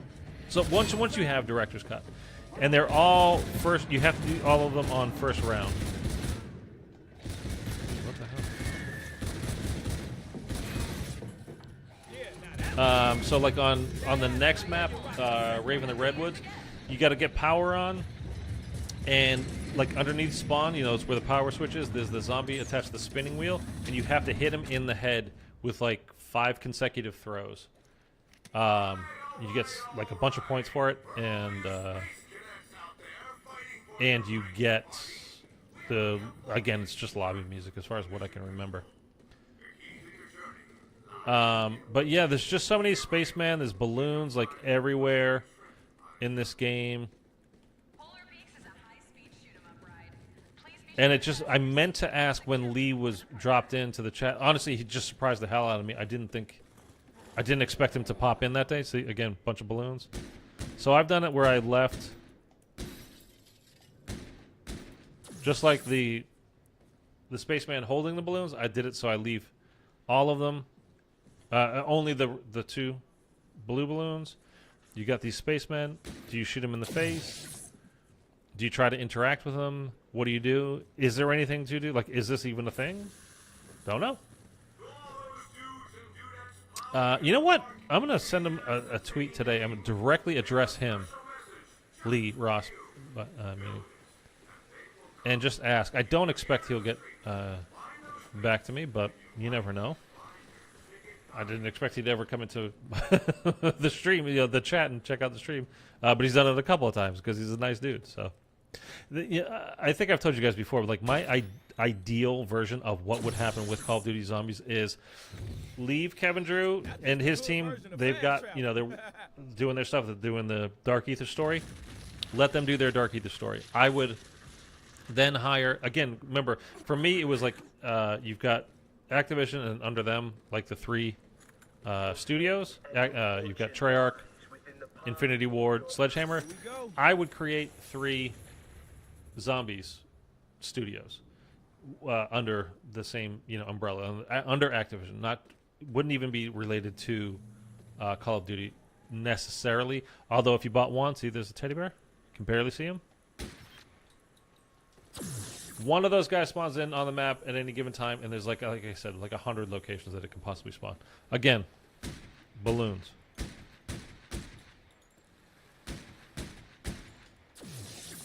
There's the Hoff there. Any spacemen to shoot or do, like, all this kind of stuff. Anyway, so I would have Kevin Drew and his crew. They're working on the Dark Aether story. Great, they got that this year. I would then hire, pay them whatever they want. Because again, it's got to sink or swim on their games now. Like, there's no, again, balloons. But they wouldn't have Call of Duty multiplayer or whatever to back them up. So if the game sinks, it's because the sales weren't good enough. If it swims, it's because there really is a Zombies community that's out there that is willing to pay real money. I would hire Jason Blundell, let him form his own crew. And he can continue the Chaos story if he wanted to. He could start a brand new story. And then I would hire Lee Ross and let him hire his crew. And whether he wants to continue the IW storyline or make a whole new story, go ahead. But I would pay all of those guys whatever they want to, like, get it started. Let's go, and let's just see what happens. And we could end up with 3 very different Zombies experiences, you know, every year, kind of like we have, you know, with a COD. Again, more balloons.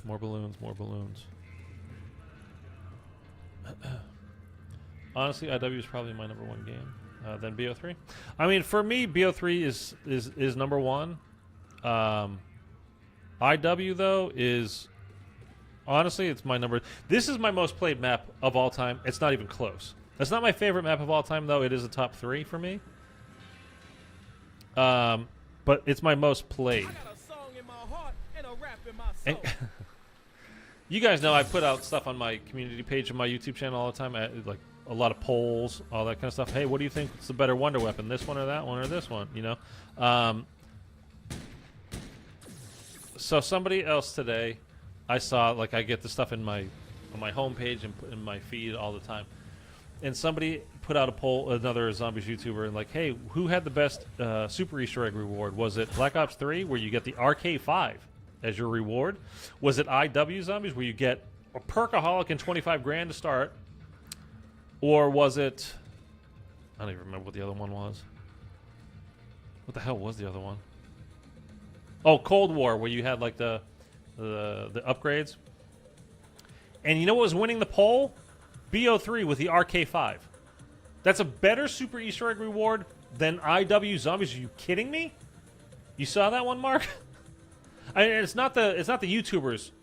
By the way, I'm not making fun of the YouTuber. The people that responded to that poll obviously did not play IW Zombies. Because you cannot say with a good conscience, RK5, that it would be third on that list for me. All they see, though, is Zombies and BO3, and instantly, that wins. It wins everything. It wins all the money. Give it all the prizes. Like, there's too much, well, whatever. Okay. People don't pay attention, man. They just kind of just go with what everybody else, they think they're supposed to like, for the most part. It's like what I was talking about with the whole nostalgia thing earlier from the World at War Noct when I put that video out with the Cold War part of it. And people hopping in have obviously never played Cold War and certainly have not ever played the version of Noct on Forsaken on that map. And they're telling me, that's not what you do. This is what you do. You do it this way. No, it's not. I just found a boombox and I'm ready to bump this thing. I've said it for a long time. Call of Duty has a nostalgia problem. I'm guilty of it, as anybody else is. I've mentioned playing this game with a friend of mine who's just, getting into this game for the first time. And it's so much fun for me to go back. That's why I had Director's Cut off, is because, going back and also speaking of the difficulty level that we were talking about before, the first couple of times we played it, I had Director's Cut on, and I was like, you know what? I really shouldn't have this on. Like, I'm giving you too many advantages. You're not going to feel the full appreciation of the map because you're not going to get to know it as well if I can just open up everything for you. And also, you're not going to have that real sense of accomplishment when you do finish it for the first time. We do beat, the alien boss fight, which is an awesome boss fight, by the way. This game did boss fights friggin' tremendously. They're not all, top tier, but they're damn good, man. But it's part of it. Like, I think you need to earn these things so it's fun. Now, again, look at all these spacemen. Like, when you're doing this kind of an Easter egg, like a hunt, it's like, okay, which ones am I doing? Am I shooting all the blue ones in the face? Am I shooting all the white ones in the face? What about these gray ones? Do they mean anything? Should I shoot those? And then if you mess up one, did I just screw up the whole thing? Like, you got to remember, too, there is a challenge, like a secret kind of, I think it's a secret one, achievement or something.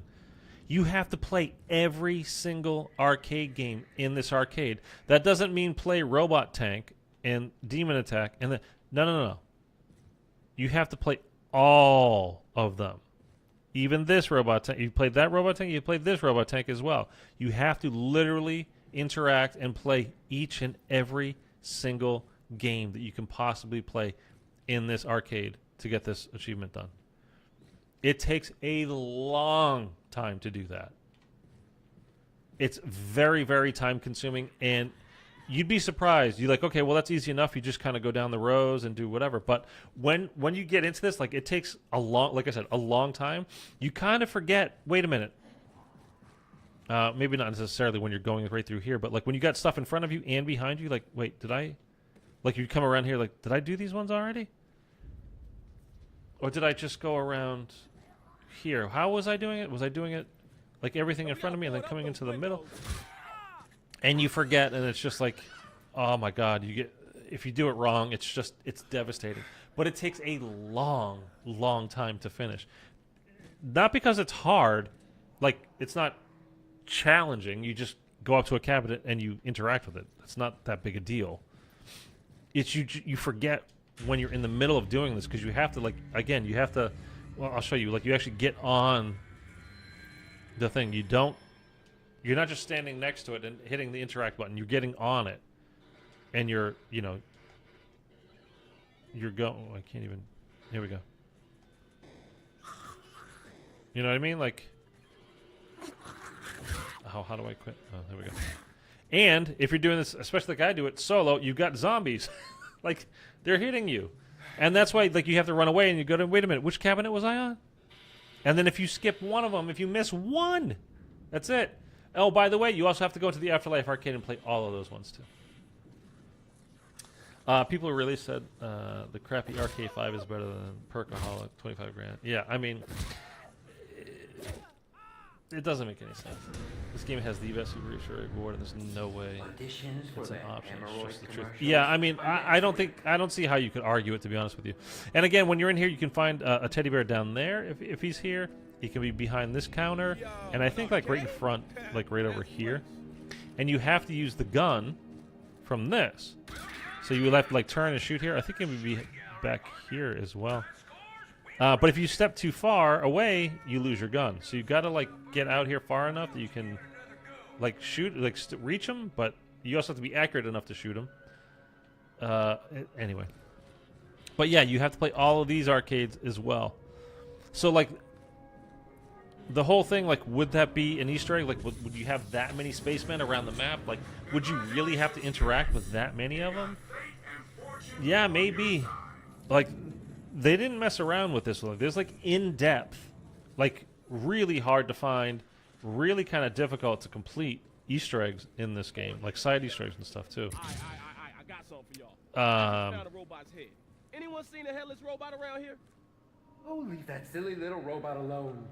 He is not part of the official. So anyway, I'm not going to sit here and play Spaceland right now, but yeah, it could really be something like that, and I would love to know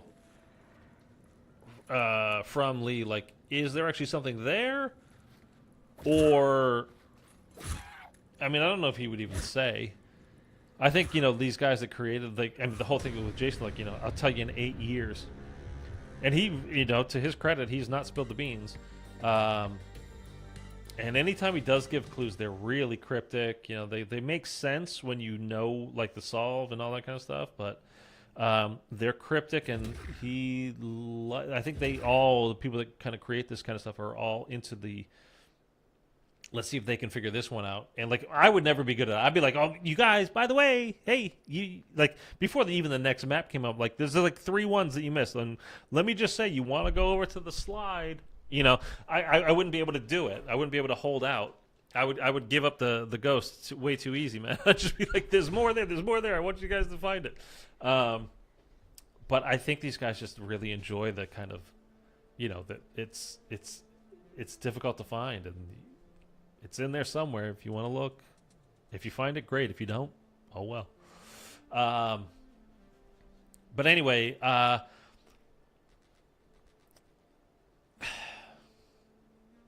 the whole thing that we started off with the stream, you know, watching that video with the interview with Kevin Drew, like, and I also kind of wanted to mention, because people were putting out videos over the weekend, like, you know, oh, the director of Zombies says he really thinks this is going to be the best Zombies yet.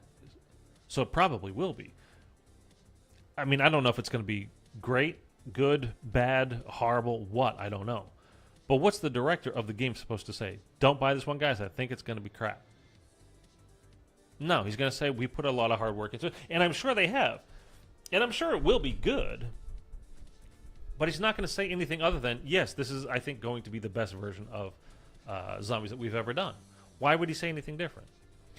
I think we have a real insight into how difficult the game is going to be from what he said with the accessibility. He kind of teased, like I said, he kind of teased me, at least, a little bit, saying, you know, it's nice when you are able to get to those high rounds and you feel like you really accomplished something. So I thought he was going to, therefore, then say, so in order to feel that, you kind of got to get good a little bit, you know, in so many words. And he was like, so we made it so everybody can feel it. Like, oh. But you don't feel the sense of accomplishment if it's that easy. It's the whole point. You're not accomplishing anything, so you're not feeling a sense of accomplishment because it's so easy. Anyway, I think the difficulty level is very much going to be on par with Cold War. I really hope it's not easier than Cold War. I think that would be terrible and really boring, to be honest with you. Because even with Cold War, I mean, the streams and videos for that game, you had like a 3-day window where people were interested, and then because it was so simple, interest just drops off the table after those first few days because everybody's done it. Like, okay, I'm moving on.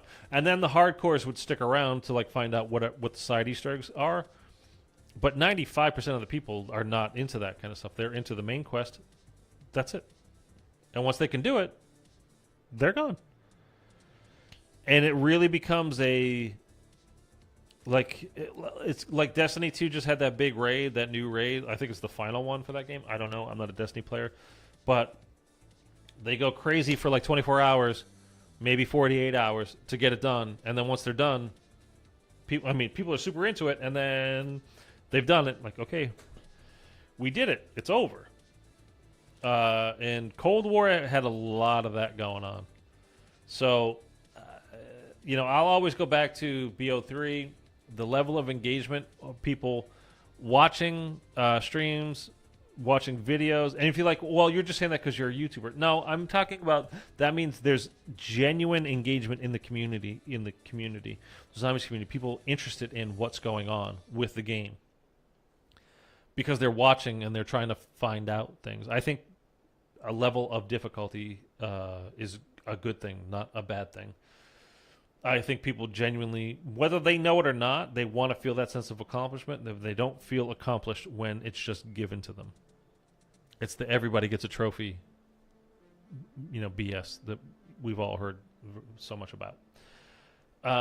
People only didn't like IW because it was a future game, 3 future games in a row. Meanwhile, now we got MW3 remastered. Yeah. I mean, look, I didn't care for the multiplayer very much in. It wasn't because it was a future game. It was because it was the advanced movement game. It was because it was jetpacks. That's really what it was. It had nothing to really do with future. Black Ops 2 is the future. I mean, it's next year, but coming up now. But when it came out, it was the future. So it's not that. It's the jetpack stuff, and people were like, "This isn't Call of Duty."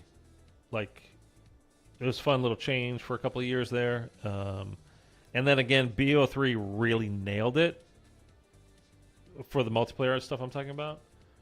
So to come off of that, and then you have a similar movement system, very similar, but a less good game. I mean, they went too far with it too, because what they always do is like, once you have the door open, then you push through. You don't just stand in the doorway, right? So BO3 opened the door, and then IW was like, "Oh shit, we're gonna run right through there." Then, I mean, they had specialists where you literally went into a different dimension.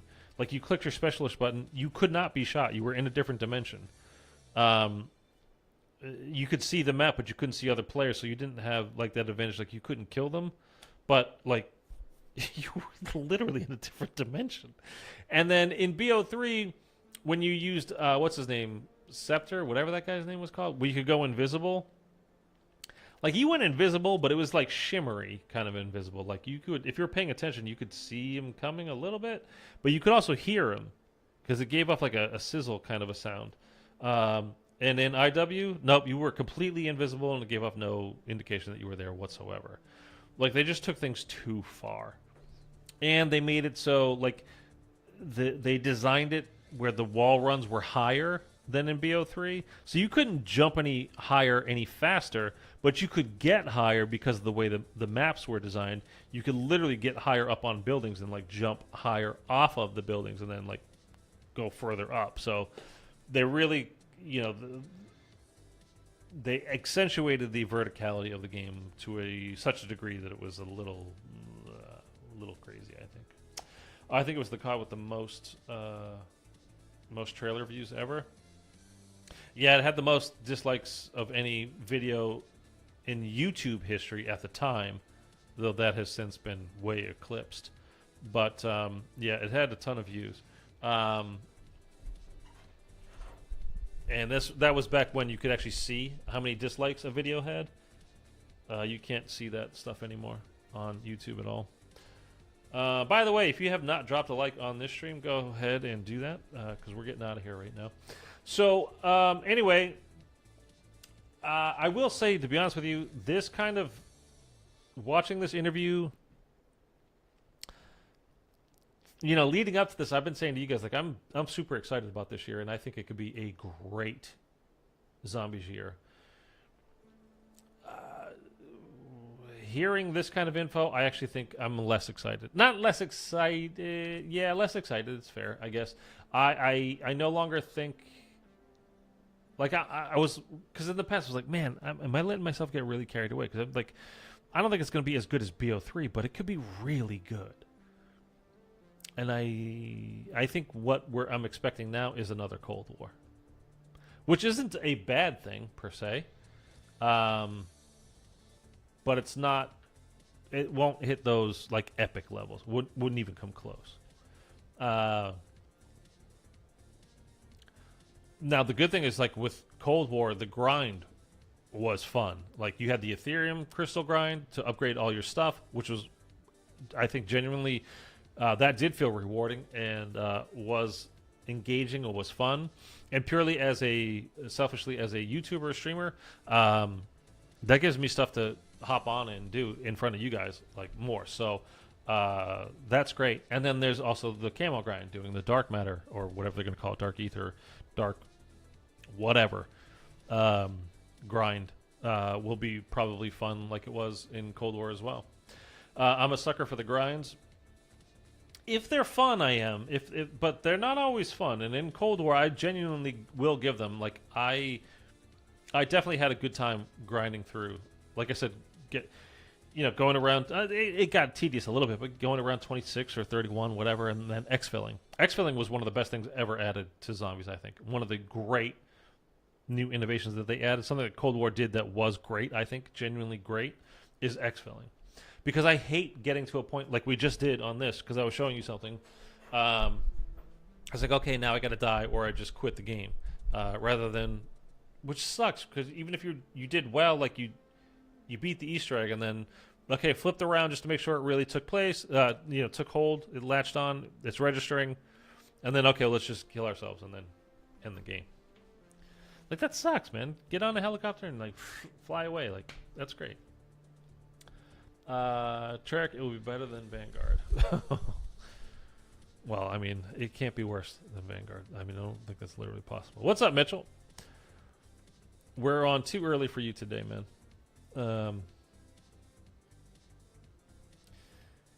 Yeah, I mean, honestly, Vanguard genuinely doesn't register with me as a game. I flat out forget that it exists, or that it did exist.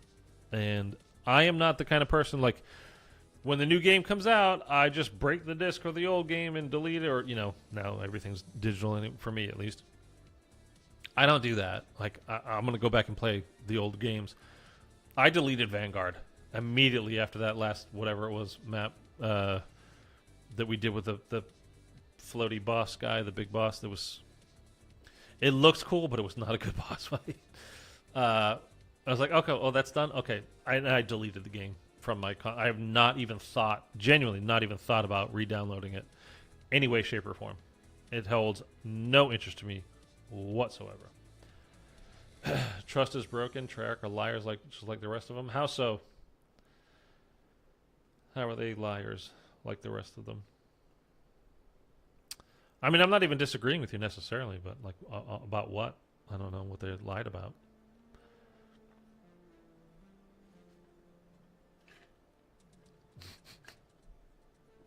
I mean, yeah, the truth lies, right, Mark?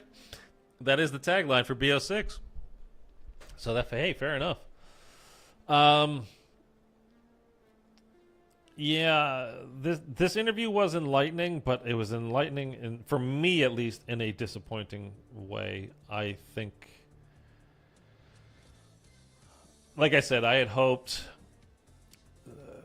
I really didn't think the new game would reach BO3 levels, but I was like, maybe it can push up there. It can kind of bang up on the bottom of BO3. And now I flat out, I just don't think so. I think we're gonna get something that feels very similar to Cold War. What I miss is just the interview. It's been going around. It was dropped like in the middle of last week, and they kind of just put it out there, and I didn't notice it. even though I follow all of the, like literally everybody involved here, like Xbox, Kevin Drew, all this kind of stuff. I follow them all over on Twitter, and I didn't see anything about this.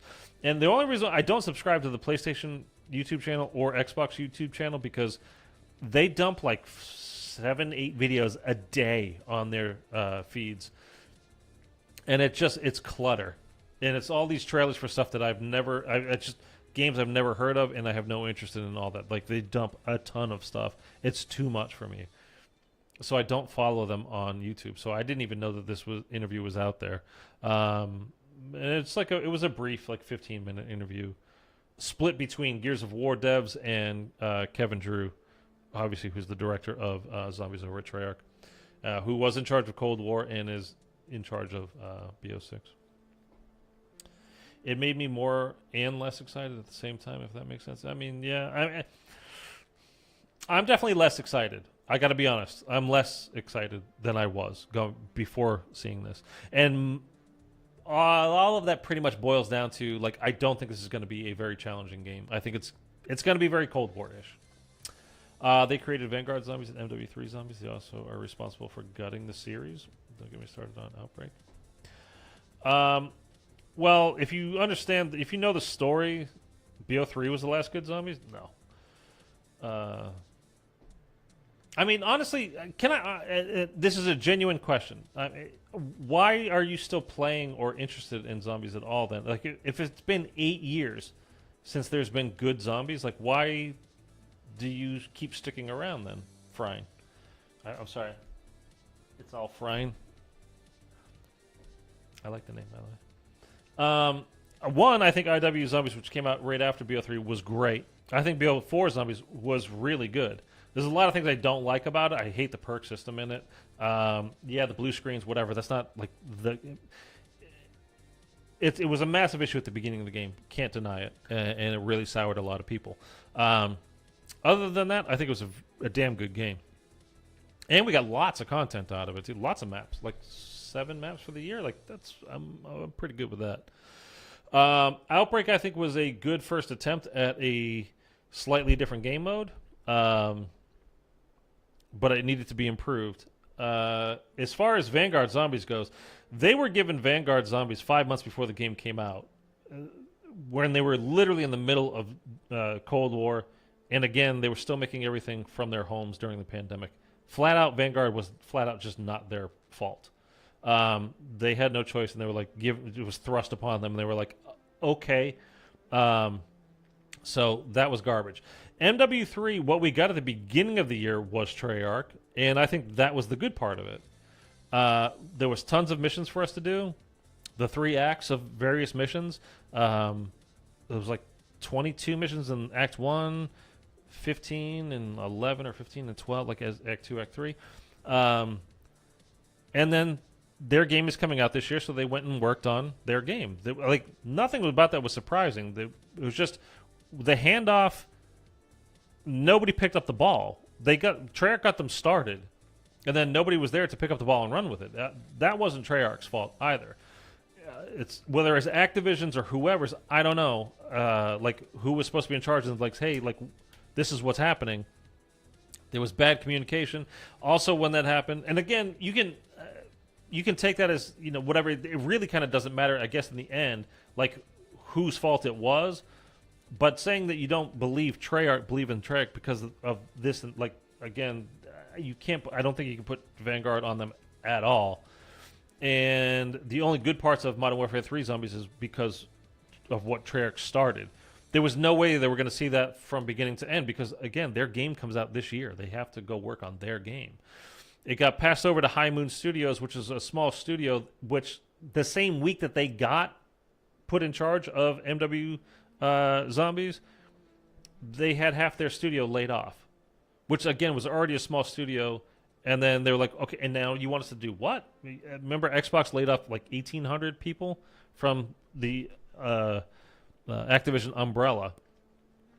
And then so Sledgehammer eventually was like, well, they have to do it because it's their game this year.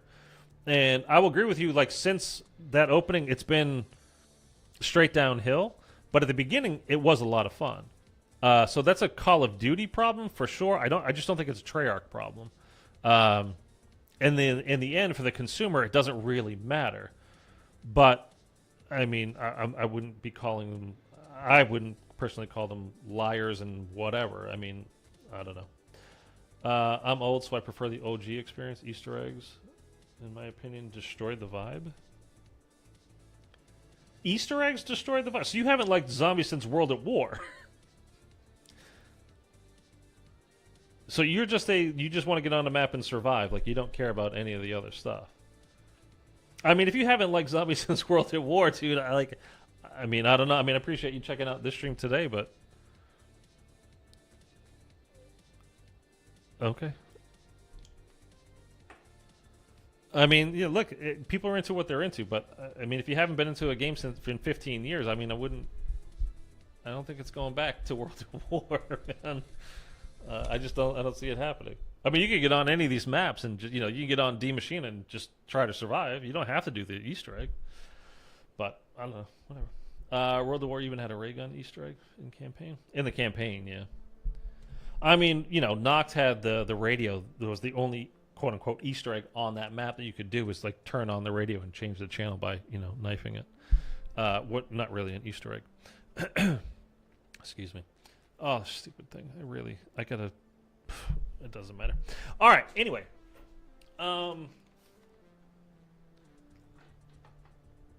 Yeah. So, like I said, today was supposed to be, we're going to play through all of the round-based Cold War stuff, but I wanted to cover this interview with Kevin Drew because it's new info about the next game, our next game coming up. So I wanted to go over that, and I just didn't feel it needed to be put into like another video out there.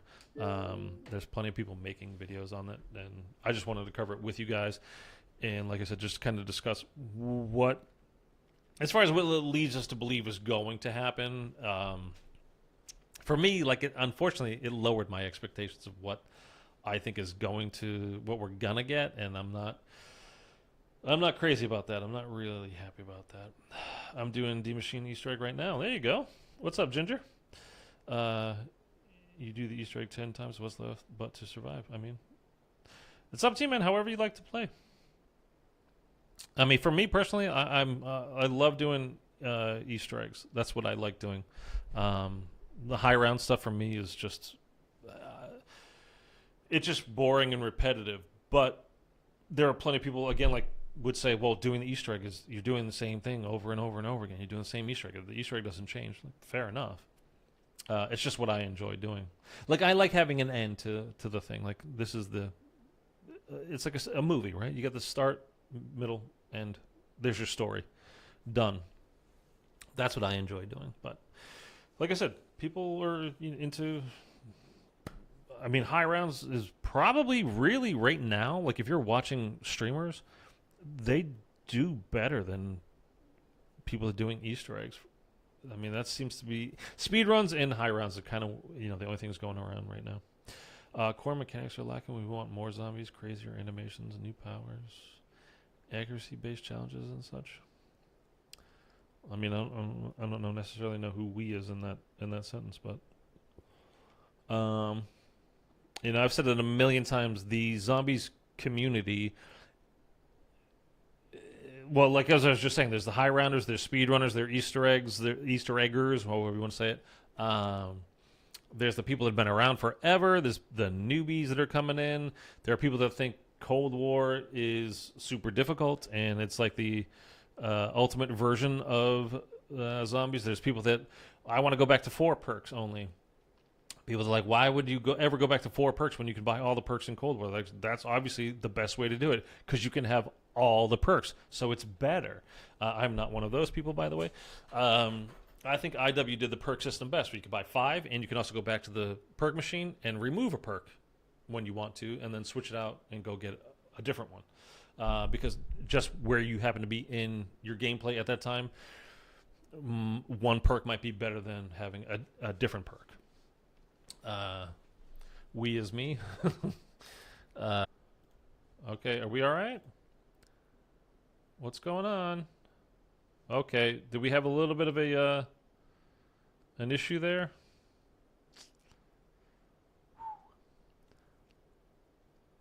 Okay.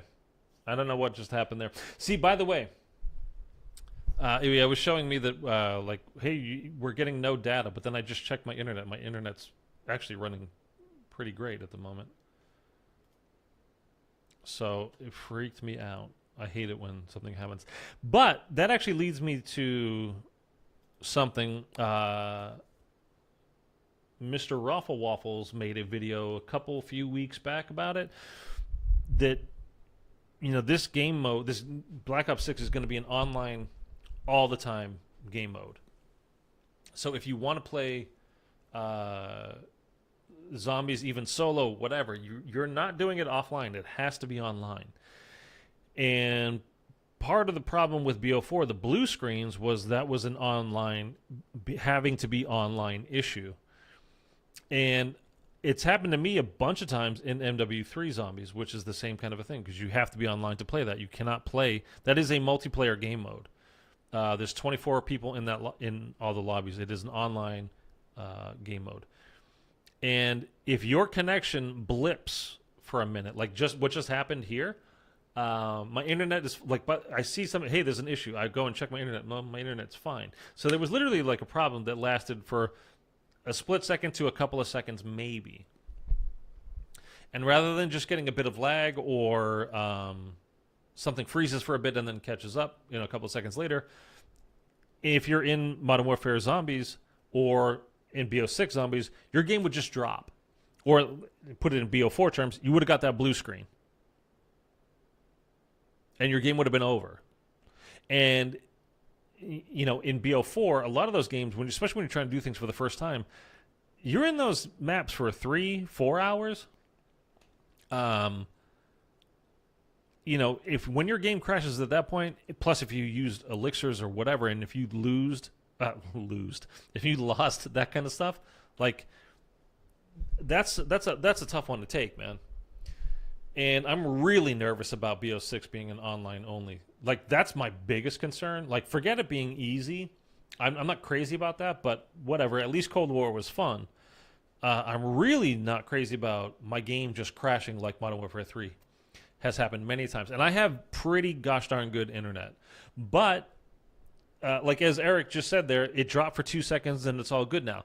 But if I was playing BO6, doing one of the Easter eggs, or whatever, just BO6 at the time, that 2 seconds of like, oh, things got a little bit weird, would have been, no, your game's over. Or Modern Warfare 3 Zombies, your game's over. And in Modern Warfare 3 Zombies, that means whatever containment level you are, those stupid containment levels, I have up to 650, is now back to 75. I lost my 3-plate vest. I lost my big backpack. I lost my weapons are now on cooldown. All my stuff, like, it's all gone. My score streaks, my, because your reserve, I don't even remember what we call it now. You know, the stuff you keep in reserve is so small, you had stuff in your backpack. Well, you just lost all of that shit. And Black Ops 6 is going to be an online all the time game mode. And honestly, that scares me way more than, oh man, BO6 is going to be kind of easy like Cold War was. Like, that's really not, man. That's really not good. That's really, really, really not. I think it's really bad.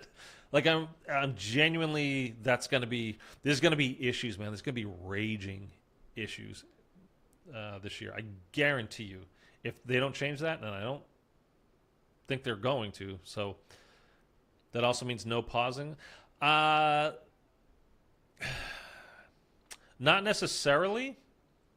But the funny thing is, in the Mr. Raffle Waffles video that I'm talking about, he used my video that I put out about Vanguard as the example, which is how I knew about his video.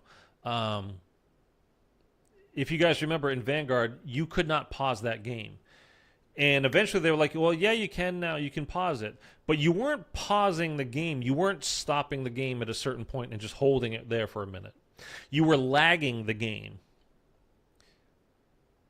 My connection says it's fine, Eric, so if it's stuttering, I think it might be you. I don't think that's me. Yeah, everything's fine on my end at the moment. So what happened in Vanguard is you weren't actually pausing the game. You were literally lagging the game. So you got it to a point where you got to think of it as being online only means it's constantly flowing. It's constantly going, right? So if you had like an RC car or something, right? Or like think of it like a funny, like you ever have a cat or a dog, they're on the hardwood floor and they try to run real fast, but they're literally not moving. Their feet are just going, like they're burning out, like like a car. They're burning out. Tires are moving super fast, smoke going everywhere, but they're actually not moving. They're just burning their tires up. They're spinning and spinning and spinning. Dogs are just like, they're going and going and going and going, but they're not actually moving. Well, that's what's happening with the game, and it's like you're holding back the game in Vanguard. That was the pause issue. But then what would happen is when you let go of the tail, it's supposed to just pick up from where you were, but what would often happen is if you hadn't been holding it back, and like it would be over here by now, and so you're coming out of the pause, and then it just catches up, and then all of a sudden the zombie's behind you and kills you. And that's what happened in Vanguard. You weren't pausing the game, you were lagging the game, and then the lag would inevitably catch up, and it ruined your game. And if it's like that for BO6, that will be catastrophic. That will be a terrible, terrible, terrible, terrible issue. And I have put it out to Trek. I've asked them directly over on Twitter.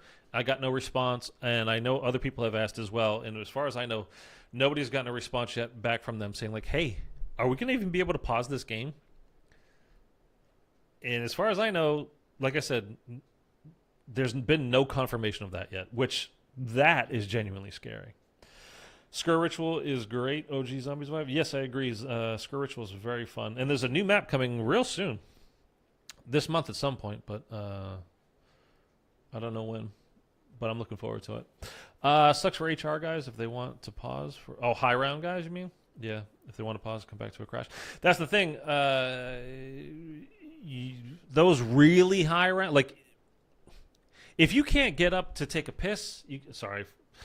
to run to the restroom, if you can't get up to go refill your drink, oh my God, I got an itch, you can't do that.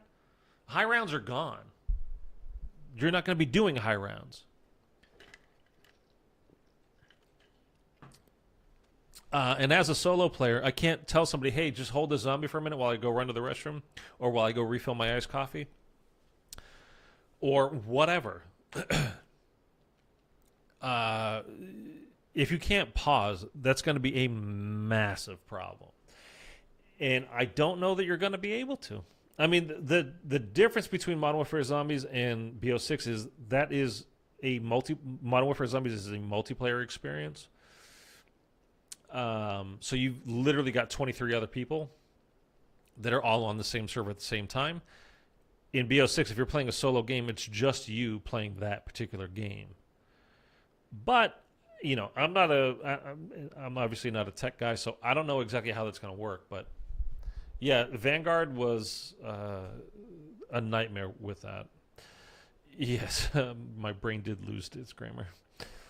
What about Time Zombies maps? Who only wants to play for an hour and then race? All right, Brian, we get it, man. You weren't down with it. We get it, dude. We get it. You're almost at 20,000. Congrats. Oh, yeah, we hit 19,900 subscribers. We are, I don't know how many we have at the exact moment, but yeah, we're closing in on 20,000 subscribers. Should be this week, but we'll see. Or while you get some more vodka. What's my favorite map? My favorite map is Origins.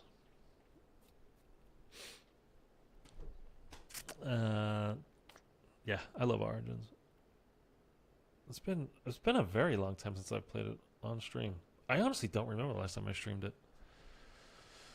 So that's something we're gonna do here as well coming up. Because again, for the rest of the summer, I'll play when the final story mission comes out for MWZ. I'll play it, and that'll be the last time.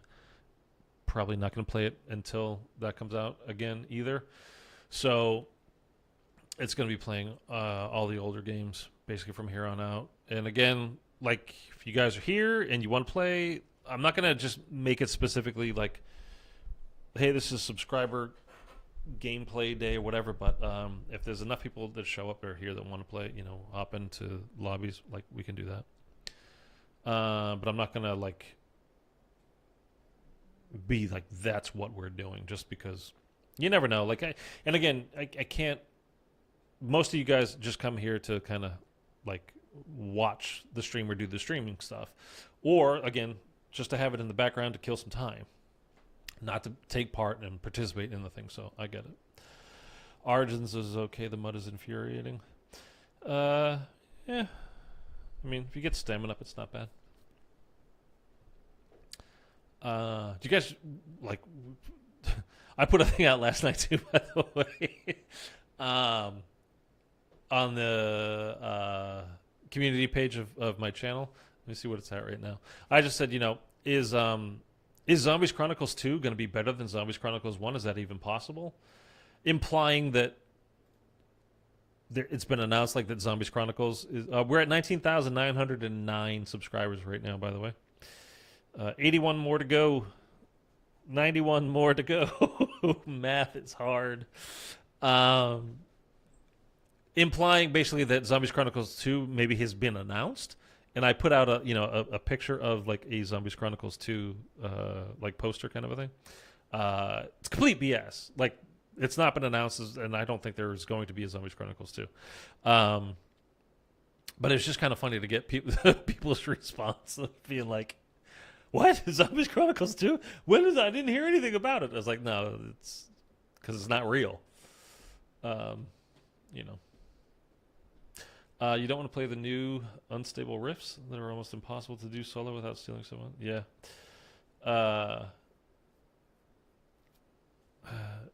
Derice, are you trying to say it's all fine? Or are you saying Die Rise?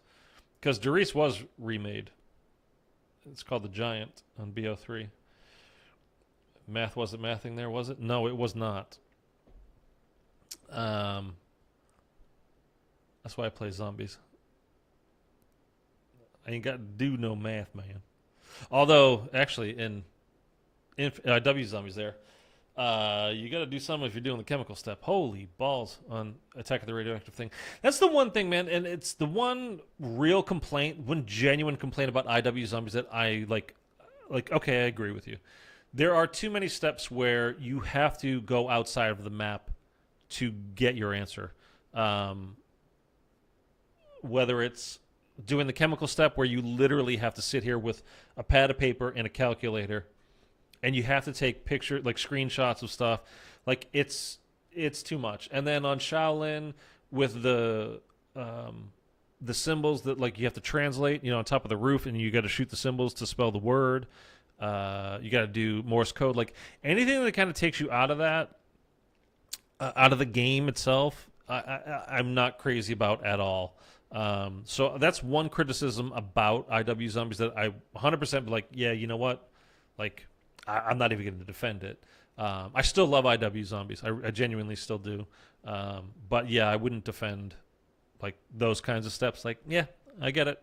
Kind of sucks that you got to like pause. Okay, hold on. Gonna pull up my guides here. Let me look at the pictures. Origins, you can say the same thing though, like with the upgrading the staffs and like, okay, what's the this symbol translates to what again? For the fire staff, are you gonna shoot the fourth thing? Or with the ice staff, like dot open dot means what? L-I? Okay. Oh, this one's golf tee, like all that kind of stuff, you know what I mean? So it's not just IW, it's not just an IW problem, but IW has a few of those that are kind of egregious. I mean, the chemical step, I think, was probably the most egregious step of that sort, like where you literally have to be like, okay, stop. Let me get out my workstation over here. I'm going to do some math. I'm going to do, you know, when you write down, like for me, like you do the chemicals, you got to break them down. Like this makes up this and this makes up that. And I've got literally got charts going on with lines connecting, like these three things make up that one thing. Now we got formaldehyde. But what makes formaldehyde? You know, and then, oh, God, it's a bit much. Meatballs, I want a meatball sub. Thanks, Mark. With extra cheese. Meatball sub sounds amazing right now. What is going on with the meatballs in the chat? By the way, did I tell you guys? So we are literally just shooting the shit here, by the way. So if you're expecting some zombie stuff at this point, like if you're watching this as VOD or you just tuned in, I don't know if it's coming back to zombies anytime soon. I think we're literally just hanging out at this point. Yeah, so I started getting pizza at this a new to me place, and I looked on this meatball subs on here. We've talked about it a bunch of times. I love a meatball sub. And anyway, I went to this place, and they had subs like I saw on their website, but there was only like 3 different subs. I was like, none of them look particularly, interesting. And then I went to the place to actually pick up the pizza, and I was like, oh, you guys have meatball subs. I saw it on there, above the register, whatever, like above here, like signs, pictures, like, hey, meatball sub. And he's like, oh, yeah. I was like, it's not on the website. He's like, oh, really? Huh, whatever. I was like, how are they? And he's like, they're all right. And I was like, oh, don't oversell it, man. He's like, honestly, though, like, we're a pizza place. We do pizzas pretty good. The subs they're not bad, but, it's not our number one thing. I was like, motherfucker, I respect that. Thank you very much. And then, like, I went back another time, just got another pizza. And then the next time I was just like, you know what? I was in the mood for a friggin' meatball sub. And I was like, I'm going to get a meatball sub. And I got it. And you know what? He was right. It was okay. It wasn't bad, but it certainly wasn't like, woo, really good. And like, it just wasn't that. So, respect to that dude, man. I still don't know any staff upgrades offhand, and some staffs I might be confused on. Ask Mark, he brought it up. He was, yeah, he was. I mean, honestly, like, genuinely appreciate that, which you just don't get. By the way, not to bring it back to me and like, hey, what a wonderful guy I am, but I really don't do hyperbole on here. Like, not if I'm genuinely excited about something, yes. And that's how I was with BO6 leading up to this. It really had me genuinely like, oh man, this could be a really good year. And honestly, just watching this one interview, like 15-minute interview that like only half of the time was dedicated to him and to zombies, it's like I'm less amped up than I was. I mean, I just am. It sounds like it's going to be another really easy year, and I don't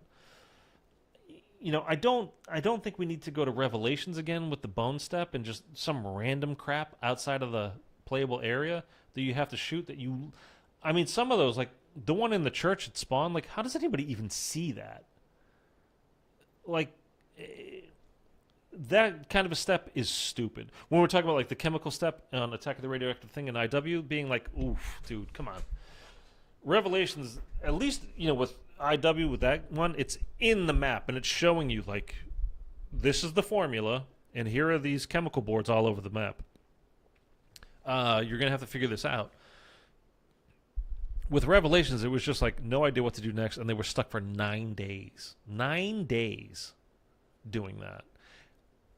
I think a 2 to 3 day hunt to me is the ideal kind of time that it would take.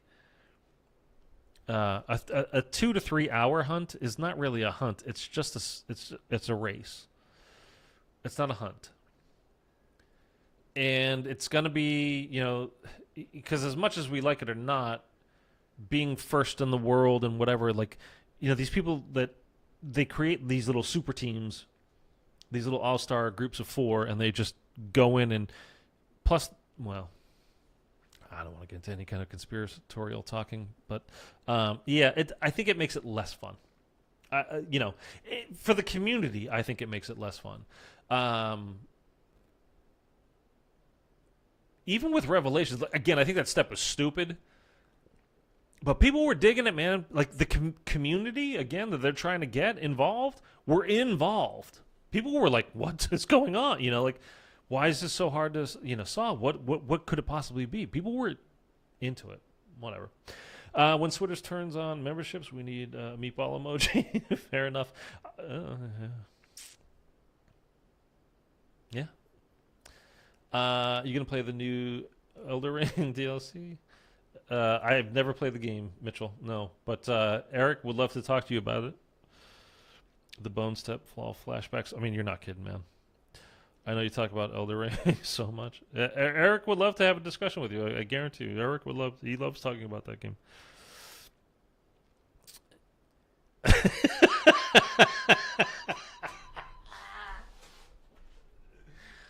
Dude, you legit just. Oh, that was a good laugh, Eric. Thank you for that. That was a good one, man. Oh, Jesus Christ.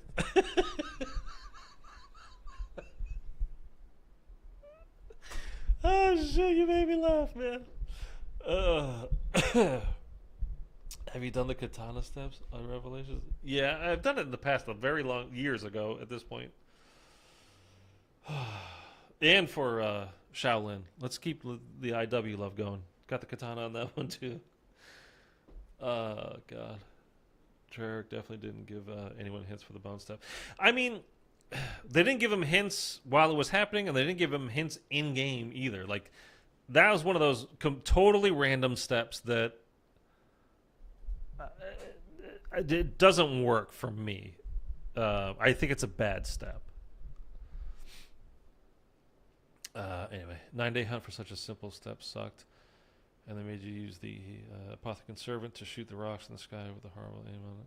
Well, I will say, because I've been playing a lot of Revelations the last week, the rock shooting is something your aim with it, if you haven't done it in a while, will be terrible, because that thing moves, man. It's big and heavy. But when you keep playing with it, your aim gets much better with it, your accuracy.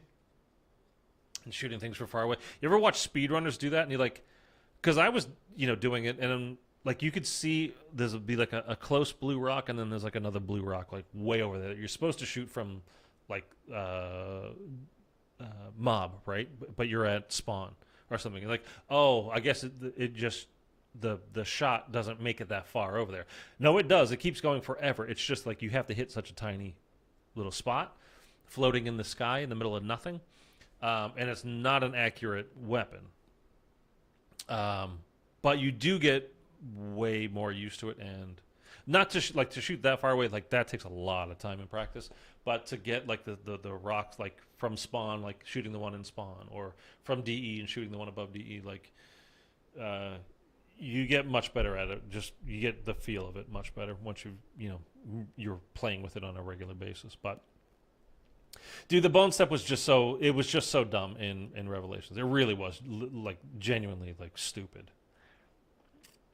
And again, it was supposed to be the send off. It was like the send off. That was it. It was supposed to be done. No more zombies. I mean, for that story after that. So I guess they were thinking, hey, epic, but I mean, just random steps. I don't know. To me, is an epic.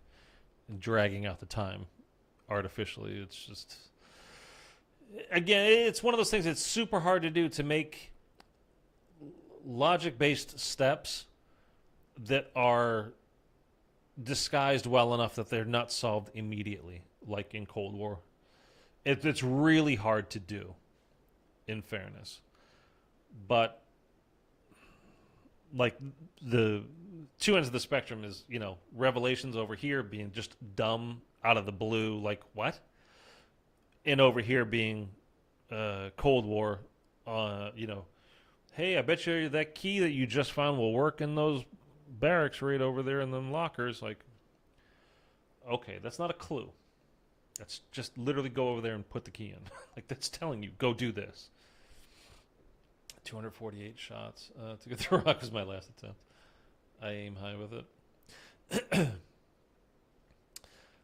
Yeah, the real trick to using the Apothecary Servant accurately is before you aim, just line up, because it's the little reticle thing on your screen.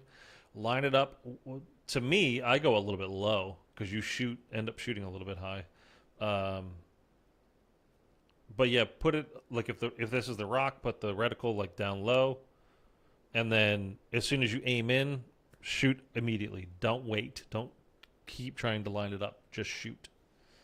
But whatever. It's an 8-year-old game, which we'll be playing on stream here shortly. Yeah. Anything else that we can talk about? Or are we good now? Can we have one more like just to hit 10? I mean, you know, it's so disheartening. I'm like watching, like I watch a lot of zombies content when I'm not streaming it or playing on my own. I really like zombie stuff. And like, all right, how many likes we're going for this video? Like in the first hour, I want to hit 1,115, 115, but like 1,100 in the first hour? Like, and I'm like, hey, we've been streaming for 2.5. Can we have 10 likes? Thank you for whoever just did that because we hit 10. Thank you. All right. Was there anything else? You need to stream Extinction someday? I don't know about that, man. I played Extinction.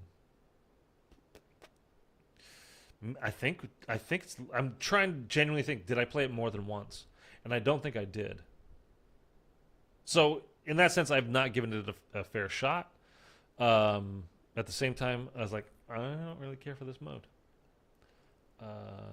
Switter's being a nerd confirmed. When it comes to zombies, that's for sure. I just, you know what? Like, I like going back and watching some Easter egg hunts. It's fun. I mean, it's weird because it's... For the most part, it's just fun, but there's also like, hey, it's right there. It's the thing you need is right there. Turn around. Like you get into that, like, you know what the step is. So it's like, dude, it's right there. So you kind of like, please do that. But you can't go back in time and tell them, hey, it's there. What's up, Muhammad? How you doing, man? But yeah, I don't know. I just dig the hunt. And that's the thing. Like with Cold War, they were never hunts. They were sprints. They were races to just complete it, It takes away the hunt aspect, which is, I mean, it's an Easter egg hunt. That's what you do. I don't want to complain about it. I'll pay for you not to play Extinction. Easter egg hunts are better than TV at night. Dude, all right. Here's a little pivot. I'm not going to spoil anything just in case you guys haven't seen it yet because it's not all out yet. But I just got caught up on the latest episode, well, all the episodes for season 4 of The Boys. There's still 3 more episodes coming for this year. So they release like half the season basically at once, and then they do it once a week, like going forward. And I wanted to kind of just wait until they were all out so I could just literally like take a day and just binge the whole thing. But I'm on Reddit a lot, again, a lot of zombies kind of stuff, and other things as well. But it's constantly, I'll see something about The Boys and whatever, and I'm like, no, I can't. So I was like, all right, I gotta watch what's out now. So it's like every Wednesday a new episode comes out. And I think there's 3 more for this year. And then next year, or the next season, I don't know if it's coming out next year or not, but that will be the final season. So it's kind of a bummer, but also good. I'd rather have them tell a good, tight story rather than just extend things forever because it's popular. Like, no. Just tell your story. But it's good, man. Have you ever seen The Boys in the past and you enjoyed it? Like, catch up because it's good. I love watching the Zetsubo no Shima Easter egg hunt. You know what? I haven't watched that one, at least in quite a while, so maybe I will go do that. Fusion, what's up, man? Good to see you again. Watch Reacher. Yeah, I know. My brother tells me that. There's a handful of people that tell me I got to watch Reacher. I haven't even turned on Netflix in like 2 months, and I know there's a couple of things over there that like I want to hop into. I couldn't tell you what they are off the top of my head, though. But The Boys is good, man. The Boys is... since I've watched it, like, initially, it's been like, oh, okay. Like, because I was kind of done with the whole superhero... Like, the whole Marvel thing lasted for a decade, and it was really good. I really enjoyed it. But it was like, okay, enough superhero stuff. And then this show was out. And I don't think I actually started watching it until I think season 2 had already been completely out. Because I was like, but people are like, but no, it's like anti-superhero. I'm like, yeah, but it's still superheroes. Like, it's superhero. enough. And then I watched it, and I was like, okay. The person that wrote this hates superheroes. It's like, oh, okay. Haven't seen The Boys, I'll give it a shot. Dude, I am telling you, like, it's legit funny. It's legit scary. It's actually saying something, which to some people is, I guess, a turnoff. And I'm not even talking about this current year, which is more political than it's ever been, but what would, like, we think of like the superhero stuff, like, oh, I would be just like Superman and I would go and save people and I would do good things and whatever. Like, would you? I mean, would you really? Or maybe you would, but definitely not everybody would, man. There's a lot of twisted people out there. There's a lot of bad people out there. And what if you were raised to feel like you were a god? What if you really do feel like a god? Like you can fly. You're in, like, bullets just bounce off of you. How would you be when nobody could mess with you? You could literally insta-kill them. You could walk into the White House and just stroll right through the grounds, and Secret Service couldn't do a damn thing to stop you. Like, who would you listen to? Would you listen to anybody? Why would you listen to anybody? I don't know. It's a good show.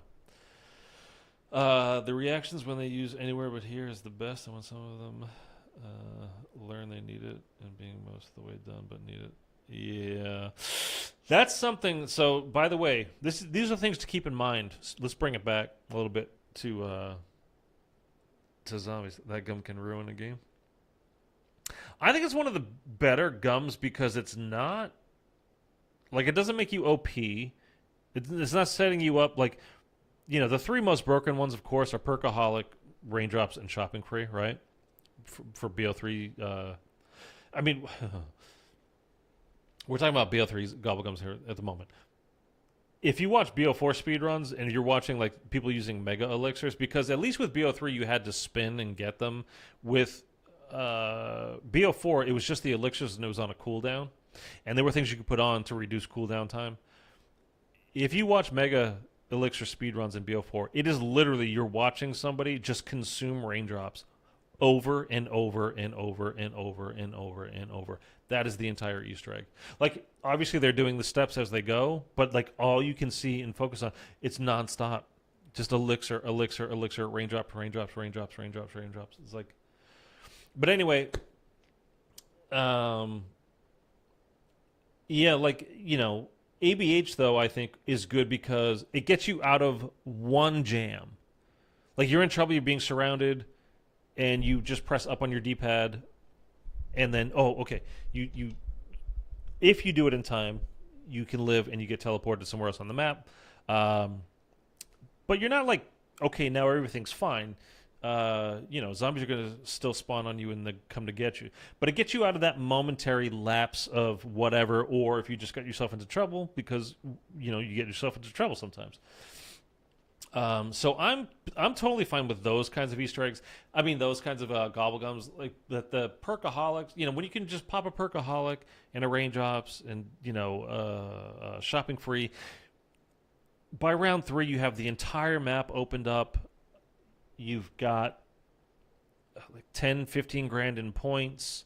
You've got every perk in the game. So you don't need, like, it's not just that you get perks, it's that you don't have to spend money on buying those perks as well. Like, speaking of Revelations, we've been talking about that. Like, that's kind of one of those rare maps. It's kind of like Origins. It's one of the rare maps I actually ever use Mule Kick on. Because you want to have, you have to have, literally have to have the Apothecon Servant. Then you want a bullet weapon because you need it for putting the Shadow Man inside the Apothecon. And you also want the Thunder Gun to deal with you get 4 sets of 2 Margwas on the first part of the boss fight, right? So you kind of need all 3 of those weapons. You can do it with just a shotgun if you're really skilled and you have your timing down like perfectly. You can pop all 3 heads of each Margwa that pops up as they spawn in. But that's if you're really good. Most of us aren't. I'm not. So the Thunder Gun becomes basically necessary. That's a 4,000 point perk. Plus, you have to call in the Keeper, which is 5,000 points. If you had shopping free, you could get the entire map opened up and collect all the parts for the Keeper and call the Keeper in on round 1. It's broken. And that's what I'm saying. Like, it makes me really nervous that with this interview, he's talking about basically how accessible it is. That translates to easy. Let's not beat around the bush here. That translates to easy. So BO6 is going to be easy like Cold War was easy.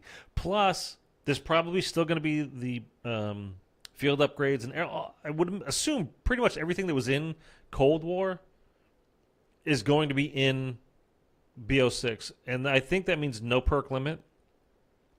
I think that means score streaks. I think that means field upgrades. And I think that also means we can Ethereum crystal grind and upgrade all of those things as well. And then if you add mega gobblegums on top of it, like let's say they are just like the BO3 gobblegums and we get the same gobblegums from that game ported over to this game. I mean, that's super broken, man. I mean, that's beyond friggin' broken. If that's the case, and you cannot beat any map in BO6, like, I don't know, man. I don't know what to tell you at that point. So yeah, I'm gonna do a stream like in the beginning of October when the hype is really kind of building up for BO6 to be like, okay, this is the everything you donate goes to Gobblegum stream. And like I will literally like buy all of them. I'll spend God knows how many COD points. By the way, that kind of reminds me, I do need to play MWZ a little bit to finish the battle pass because I need to get my points back. Because the good thing is going into BO6, I'll have like 4,500 COD points. So I'll spend those on Gobblegums, I guess.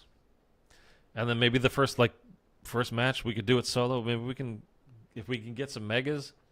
You know what would be really bad is if it's like IW where you get to choose, or BO4 where you, instead of spinning or hitting the Gobblegum machine and getting one of 5, you have a 20% chance of a particular one coming out. It's like you get to choose which one you want too. Which, let's be honest, would fall right in line with their ethos lately of making things easier. If you could literally just, no, I'll take the Perkaholic now. Yeah, okay, kill all the zombies in round 1. It's round 2 now. Okay, I'll take the raindrops. No, thank you. And then I'll pop that, and I'll get some kills. And I go to the double points with that, and then, blah, blah, blah, blah, blah. And then, yeah, let me just go ahead and grab that shopping free. And then the next round after that, I will do a double points as well. And then I'm, triple papped and Easter egg is solved on round 6. First time I played it. Like, fuck yeah. Woo! What a great game. Yeesh. Homelander was raised wrong. Superman was raised by his mama to drink and respect the Jews. Sometimes it spawns you in terrible positions. ABH, yeah, not really that many though. Like, because the zombies are spawning near, unless you don't have much of the map opened up, and then yeah, I mean, where's it going to spawn you? But ABH is going to put you in a position to survive at least. It's a fair gum and a no crap moment. Yeah, I agree completely with that. You have so much more money if you use Perkaholic. It saves you like $9,000. Well, that's the thing. It's like, just as a solo player, just on Revelations, right? In spawn, $500, quick revive, $2,500 for Jug. That's $3,000. $4,000 for Mule Kick. That's $7,000. Double tap. It's $2,000. That would put you at exactly $9,000. Or do you get Speed Cola instead of double tap? That's an extra $1,000. That's $1,000 more than that's $3,000. So it's $1,000 more than double tap. So that's $10,000. I mean, think of how many rounds $10,000 is, and think of and also if you didn't have to pay to open, think of how much every door costs when you're going across the map. If you could do all that in one round for free, when you know the route, and we're just using Revelations as an example. This is for any map. Like, it's not just that, again, Perkaholic isn't just about getting all the perks. and being able to have the advantage of, instead of having only 4 perks, you've got all 9 perks, in that game, in BO3. It's not just that. It's that, one, you have them right off the bat, so you are never really in danger. 2, you don't have to spend the money on those.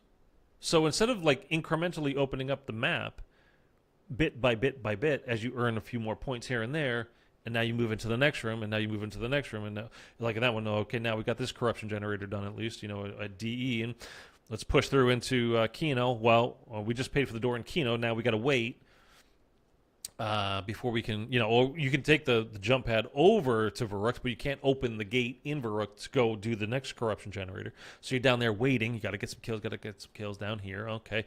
Hopefully the part that I need, for the keeper and maybe the shield part will be there too, because that's another door that I would have to open up over there. Like, I don't want to do that.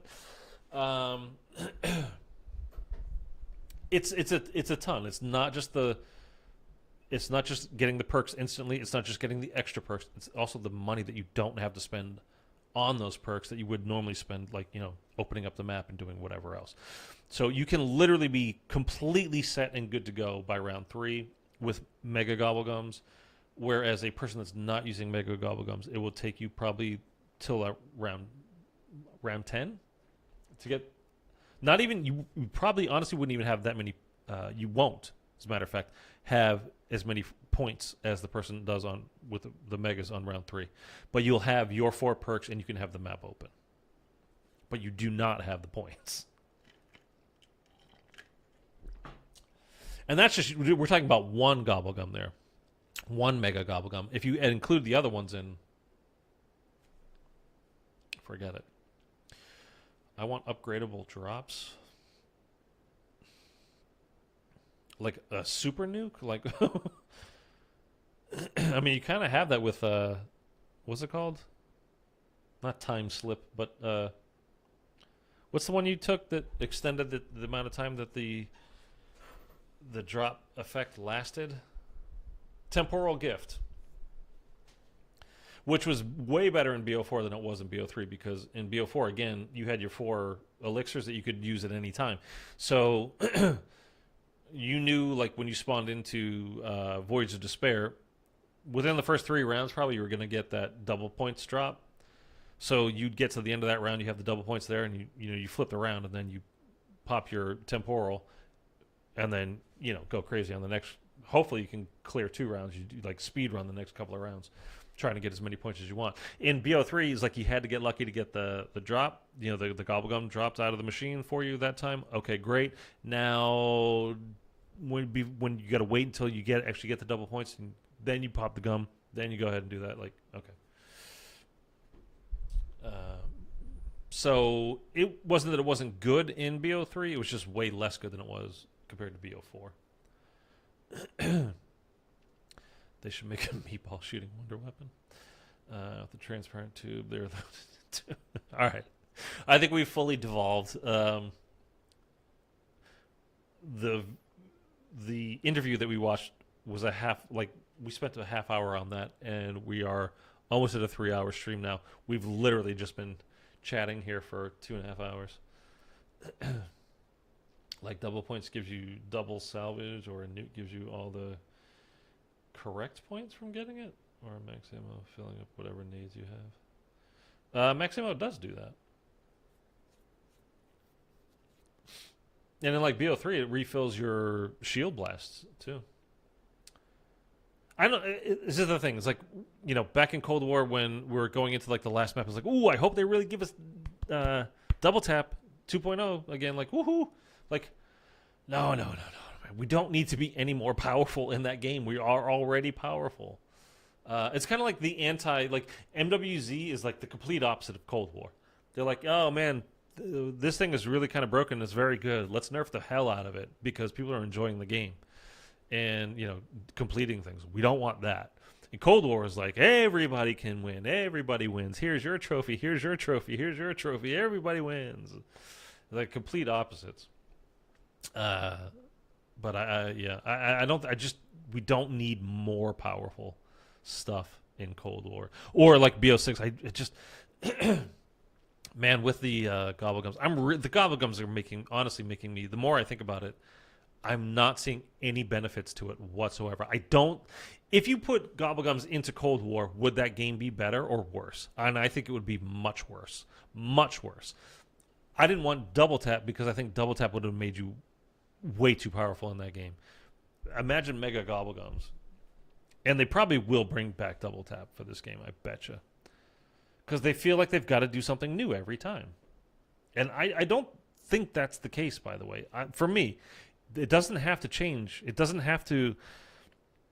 What new perk did you think of or whatever? Like, at a certain point, kind of by definition, you're making things worse. Like, there is such a thing as a sweet spot.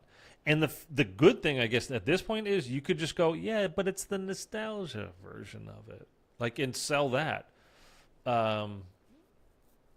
Because most of the COD community, the zombies people included, again, they feast off of the friggin' nostalgia. So a nuke with the points of killing all zombies. Interesting. Oh, I see what you're saying. Yeah, but I mean, but it's the whole give and take, right? There's give and take. You gotta balance it. Like, you can't just have everything all the time. Double tap 1.0 in Cold War would have been nice. I mean, see, but that is some give and take. Like that, I could see a little bit at least. So just in case anybody doesn't know, right? Double tap when it first came out, if you shot one bullet, it shot two out, and it took two out of your magazine. So if you were holding a pistol that was a semi-automatic, so you pulled the trigger once, it shot one bullet, right? So you had 10 bullets in your clip. You pull the trigger once. Normally you would be at now 9 bullets. Well, with double tap 1.0, you pull the trigger once and you now have 8 bullets because it shot 2 out. So that was the benefit, is it shot twice as much with the same one pull, right? Well, that really burns through your ammo very quickly. So people were like, hey, Treyarch, this is not the best thing ever. It's kind of just like, you just found a way for me to spend my ammo way faster, which is not awesome. There was a benefit, but there was also a cost. And then they were like, okay, well, what if we did it basically in reverse? You shoot one bullet, and one bullet's taken out of your magazine, but it counts as 2 bullets. So you're doing double damage, basically. Now, for games like Black Ops 3 or Black Ops 2, Black Ops 2 with a 2-hit down system, they had some enemies like panzers and stuff that were super powerful. When you might have been in an underpowered situation, like you haven't got Pack-a-Punch yet, there was no double Pack-a-Punching in BO2. Like, it kind of made sense. In a game like Cold War, just flat out does not make sense to me. You have so much health, and your weapons with the ether tools are so strong and triple Pack-a-Punching that, again, it's just like, it's too easy. So giving 1.0 where you shoot once and lose 2 bullets, I mean, at least there's a significant trade-off there.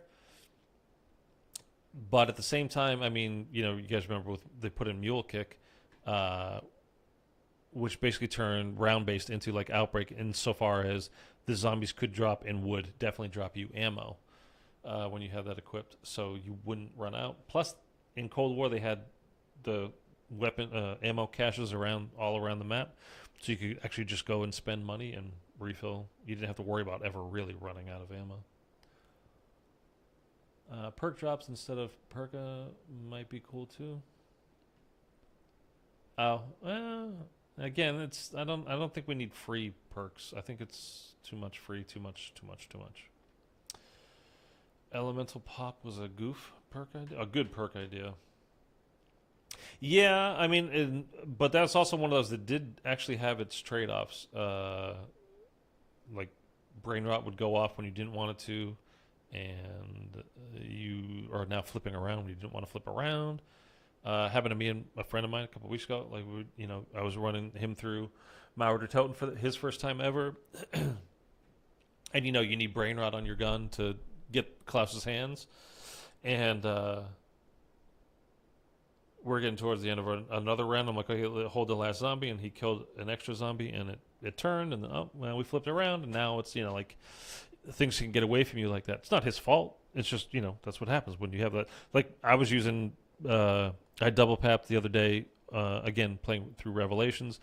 And, when you double pap in that game, you're putting an alternate ammo type on is what you're doing. So you're getting Thunderwall or Turned or Fireworks or, Blast Furnace or something like that.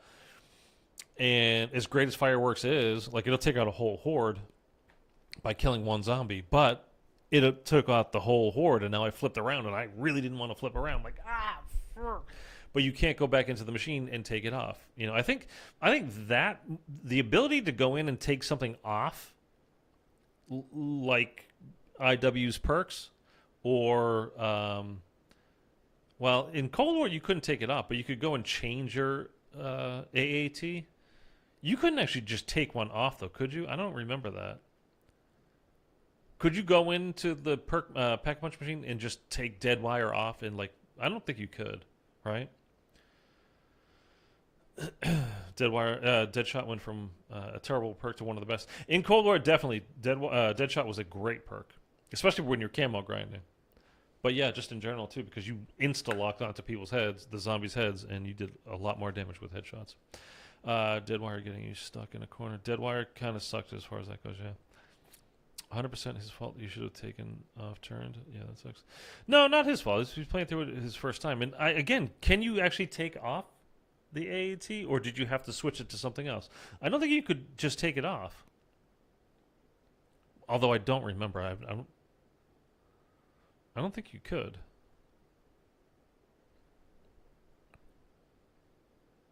Yeah. I don't think you could. I like the ability to remove, though. Like, oh, you know what? Don't want that one. Or, yeah, you switch. Yeah, you can't just take it off. Yeah.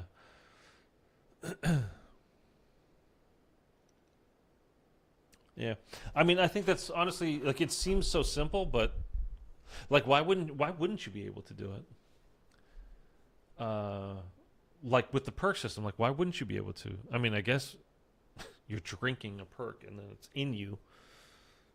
So that's why you can't take it off. But, I mean, I guess, like, hey, what if you went to the bathroom and you peed? Like, you peed it all out now, like, it's gone. It doesn't ever wear off. So let's not include, realism too much in these discussions, right? I'm talking to myself here. Omnidirectional PhD elements. Well, I think that's going to happen this year for sure, yeah. Since they were introduced, you have to just switch them out. Yeah, I mean, the whole PhD... See, I'm much more of a fan of PhD slider than I am flopper. And I know, the people from... the OGs, oh man, they'll be pissed about that. Like, no man, you don't even understand. Back in Barry, you got top of there, you get back there. Like, yeah, I know. Slider is effective and fun in a different way, and there's actually like a good speed boost too, which is nice. I like slider. I take slider over flopper any day.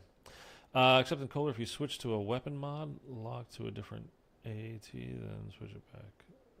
I don't know. Banana colada isn't too bad. PhD slider gives you BO3 slides. It is better than BO3 slides. The only thing I made a video on this too back in the day, back in Cold War.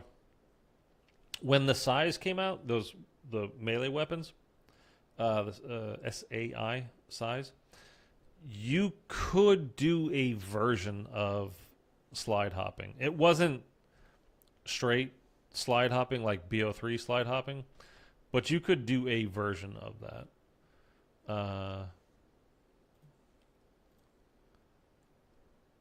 It was just kind of it really wasn't practical. Like, oh, great, now I can get around the map way faster by, having the size and doing all that. But it was just kind of like a fun little, if you played BO3, it's like, It feels a little bit kind of the same in this for a minute, and then it doesn't at all, actually. It was janky as hell. Yeah, I mean, that's what I'm saying. Like, it did not give you BO3 slide hop movement. It gave you something akin to it that reminded you, like I said, for a minute of, oh, it's kind of like BO3, but really kind of not, and actually not. And but yeah, I would take the movement system in Cold War over BO3 any day of the week, by the way, which would also piss a lot of people off, because once you say BO3 could have improved anything, no, it's the best ever. What are you talking about? Like, I mean, it was the best Zombies game ever. It didn't have the best everything ever in Zombies, though.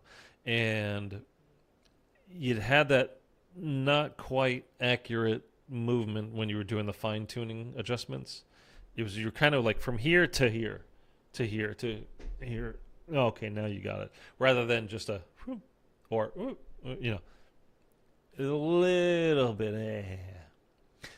And again, the whole run 3 steps and then like, gotta walk here for a second, and then you run 3 steps. Like, okay, we have super soldiers here. I hope Omni movement doesn't go too deep into the advanced warfare Easter egg steps. Advanced warfare Easter egg steps. As far as movement goes, I don't know.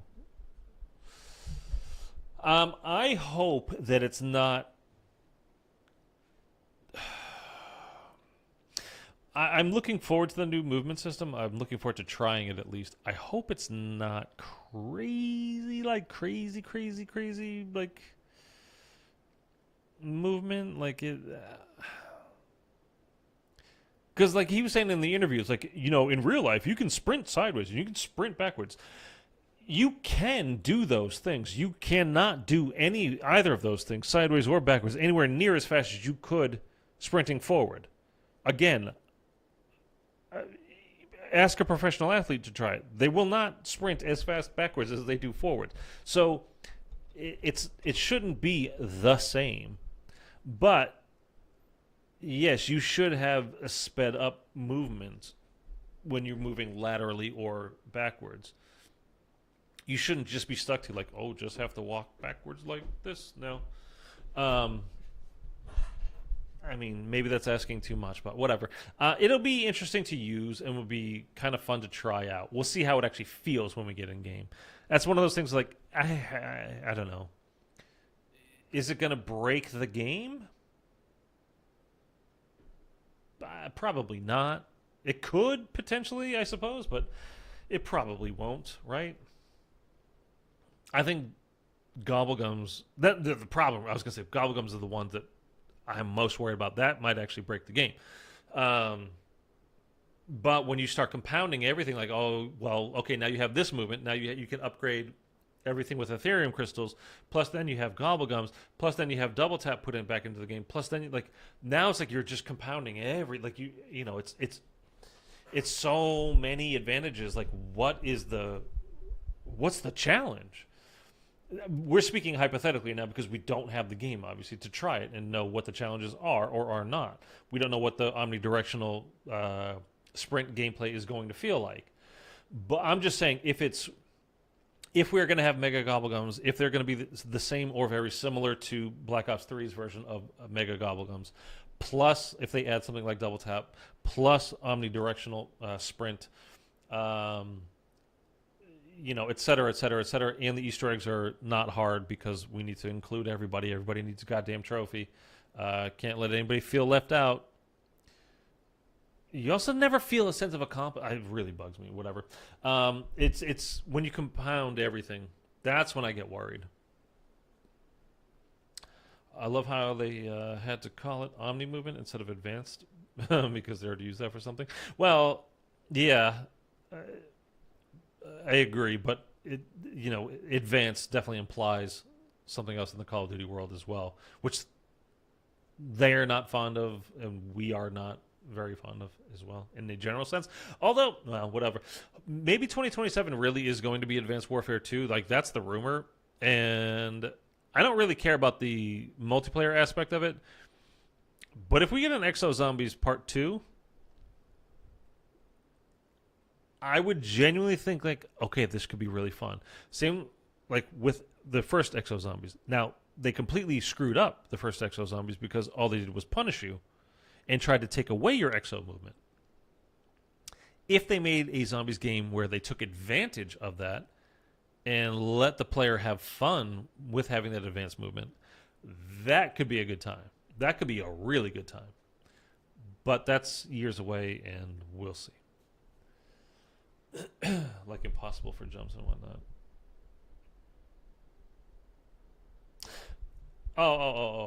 I hope Omni Movement doesn't go too deep into the advanced warfare Easter egg steps, like impossible jumps and whatnot. Okay, like Descent, you're talking about like the whole jump steps and the back of the water area. Like, yeah. I mean, I don't think it's advanced movement in that sense. Like, you're not able to boost jump or boost sprint. You can just jump backwards, or while you're moving quickly. It's not going to be anywhere near on the exosuit type of move, I don't think. And from what we've seen in the trailer already too, like you can jump backwards and shoot as you're falling backwards like this, but you're not like flying through the air Matrix style while you're shooting. You're just kind of jumping and shooting.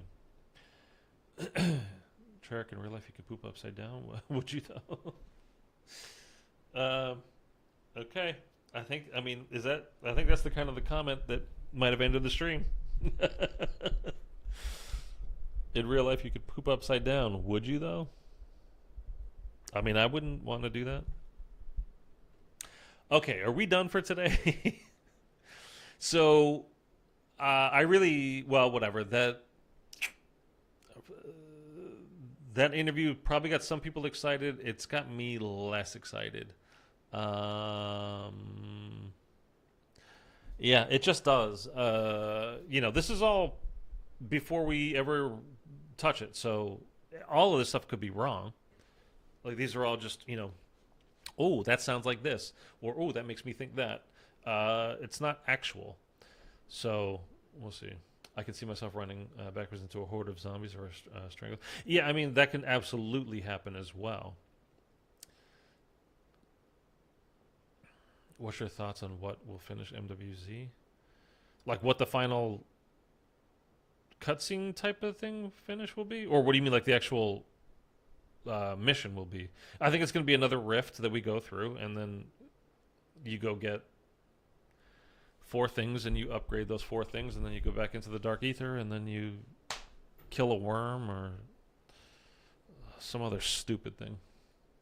I think it's going to be very, very, very similar to everything we've had so far. I don't think they're going to do anything crazy. As far as the story goes, I don't know. Are they going to wrap up the story? Are we going to get another Modern Warfare? See, what they do that will kill the game. Oh, I think they already kind of killed their game, to be honest with you.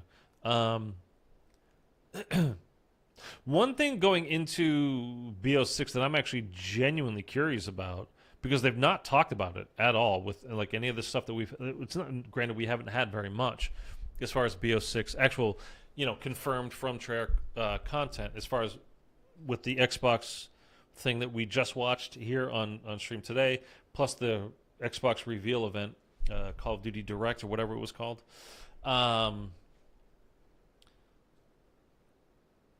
Like, what is the Outbreak version of Zombies? Because we're going to have Outbreak with this game this year as well.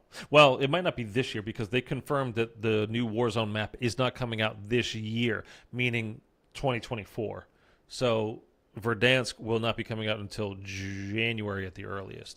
And I have told you guys a million times, that's when the new Outbreak stuff is going to come with that map. So are they going to continue what we've been doing in Modern Warfare 3 in BO6 Outbreak? Or are they going to take that back to 1991 as well? Like, that's the only question I really have. So are they going to try to wrap up the story of Ava in this final mission? Because I don't know that you really could. Not in a satisfying way that would make sense. I mean, it's an awful lot, I think, left to tell. Or are they going to try to set something up for going forward? I mean, the only good part about completing this next, season 5.5, whatever it's going to be called, Rift mission, whatever, will be like, what if we get the cutscene at the end of that, and then it's like, to be continued in Black Ops 6 Outbreak, or whatever whatever they call it. See you in Verdansk, in 1991. That could get some buzz going on in the community. So that could be interesting, but I don't know. We know BO6 will end with Ava being born. We don't know that, but you're probably right around there, yeah. Because it's, 96? So Cold War was basically, 81 to 86? We're starting here in 91. It could go to 96-ish. Or it could just be, since we already know at least a bit of the story from Gray in MWZ, from the video for the last cutscene that we got, it's Sam and Ravenov's baby, although it was their genetic materials were taken from them, and then Gray was the host, meaning she carried Ava to term, so she is not her biological mother, although she, is her mother-ish. She raised her for 3 years and then gave her up for adoption. Well, like a specific family, right? She wouldn't just turn her over to social services or something, but and then if we're assuming at the beginning of, I don't know when they would have died though. Well, we know that from intel from MWZ though that Gray died. Was it 96 that she died, or 93 she gave birth? 96 she died. She didn't make it out of the 90s, though. But then we see, the very beginning, the very first trailer that we got for MWZ was Weaver, dead, the corpses around the Ethereum thing in the middle of the table. And we all thought it was Weaver, Gray, Carver, Strauss? Somebody? Is that when she died? So is that when BO6 is going to end? There? How long ago did they die compared to MWZ, which was 2021? Were those bodies sitting in that building for 25 years? I don't know, man. Would be cool if we see Samantha. Could pave a path to the next round-based modern game. At the end of MWZ? I no longer think that's going to happen. I had thought it was going to, but I don't think it's going to. Or BO6 is Ravenov telling Ava what happened, and Outbreak is still in 2022.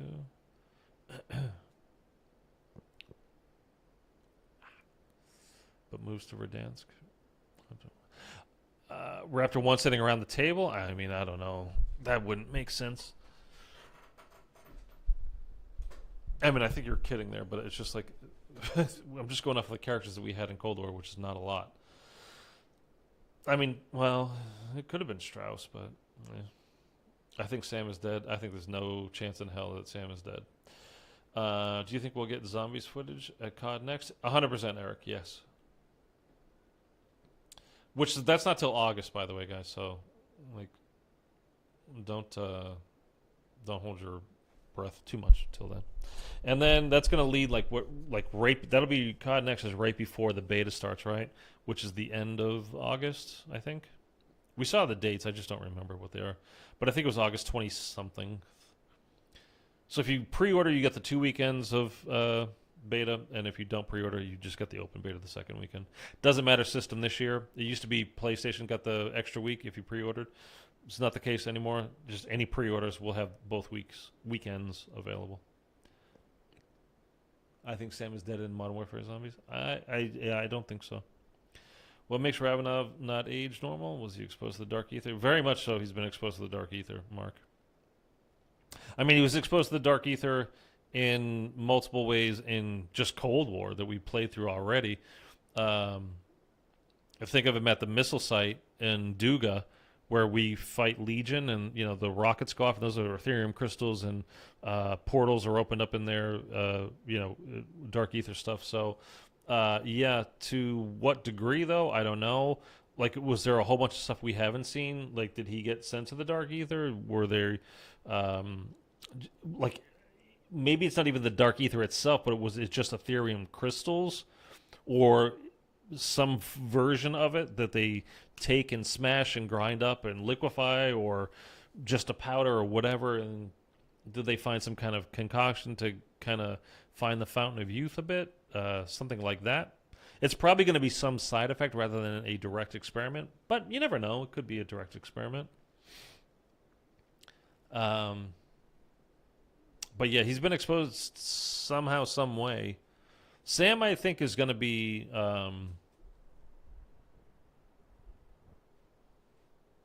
I just don't think there's any way they kill her off. Even in MW Zombies, because we've had none of her at all in the game, except for Gray and Ravenov talking about, that's how Ava was born. But we've not seen her. We've not heard from her directly. All we know is she was in the Dark Aether and she never came out. That, as far as our guys know, that involved in the game. And probably she hasn't, but that doesn't mean she's dead.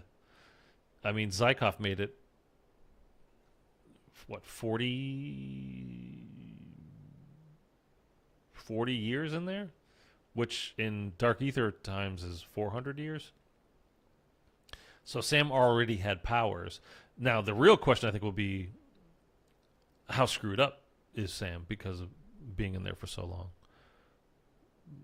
But, yeah, I think she's going to have extra powers. I don't think she's going to be killed, though. Soviet super genes. I mean, is that the reason you think? Or you think it was from them experimenting on him? Oh, there was definitely some experimenting going on. It's not just from, him, not aging, being exposed to either Ethereum crystals or the Dark Aether. I don't know that he was... I don't think he was sent into the Dark Aether. I don't think that. I think it's more of an Ethereum crystal kind of a thing. And some kind of side effect has happened. Were they direct experiments? I mean, we know that they were experimented on to some degree or another. I mean, that's how Ava came to be. They had their genetic materials, as he said in the cutscene, taken from them, whether they wanted to or not. So... By the way, from Ravenov and Samantha Maxis, if they took her genetic materials, that was had to have been after Cold War, right? So we're 100% going to see her in Black Ops 6. So she's coming out of the Dark Aether in Black Ops 6. If these two storylines are going to actually mesh and make some kind of sense, or do I have something wrong about that? Clutching Queen had a video of spoilers about Richtofen, which I'm not watching. I don't want spoilers. Glitching Queen, her video, I did watch it. And I don't think there are spoilers, really, per se, in that video. I did watch it. I mean, we know Richtofen's coming back. It wasn't really spoilers, I don't think. I mean, you don't have to watch whatever you don't want to watch. Dude, I'm looking through some. There's two people that are doing well with zombies right now, and everybody else, people that were even doing really well for this year. Wow, it's dropped off a table. Voice actor leaks new Richtofen storyline. Oh, yeah, okay. I now remember. Yeah. Yeah, I know it was autocorrect. I just thought it was funny. It was Clutching Queen. Yeah, I wouldn't. Well, don't watch the video. I'll say that. I mean, but we know Richtofen. I mean, he's in Cold War. We knew that all along.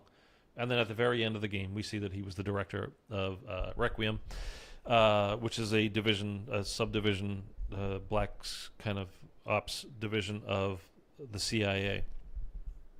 We all knew it was Richtofen, and it was just confirmed that it was Richtofen. So,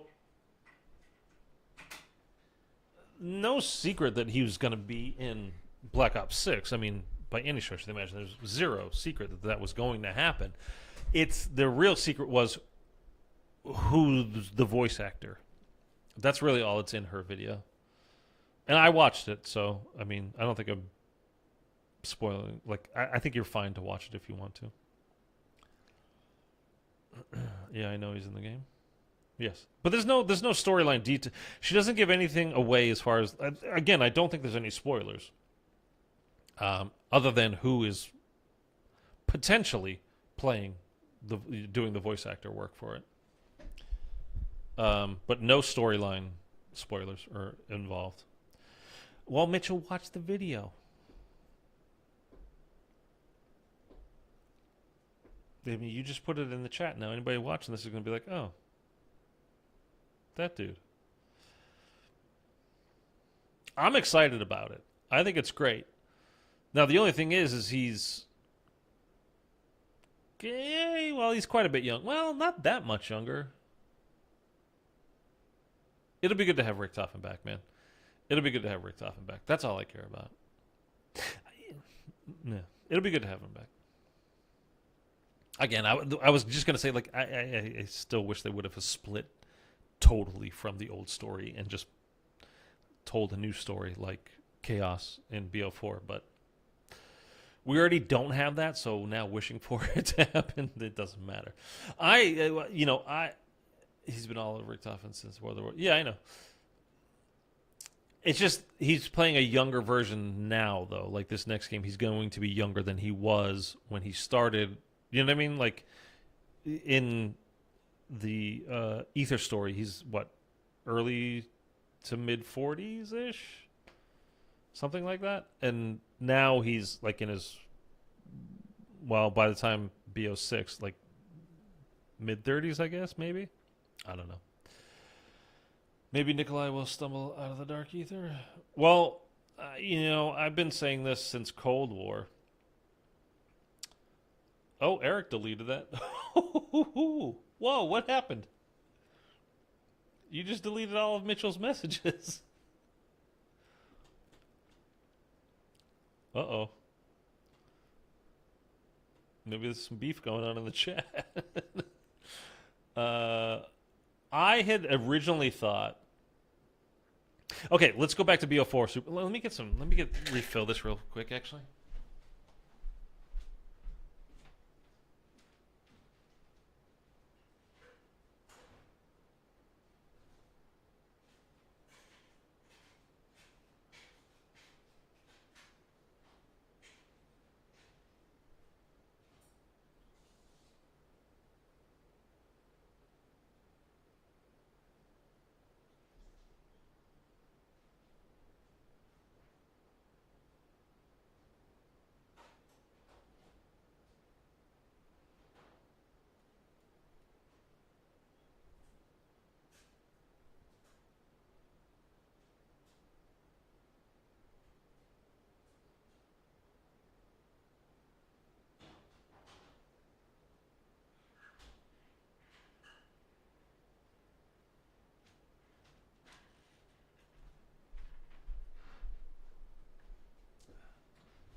Eric, did you put Mitchell in a timeout, or what happened here, man? Okay, I think you meant to delete the one message and then deleted all of his messages, and I think he might be in a timeout now. I don't know, man. You tell me. You didn't do anything? Oh, did you lean on like a laptop or something, or by accident, and just click on something? I'm sure it's fine.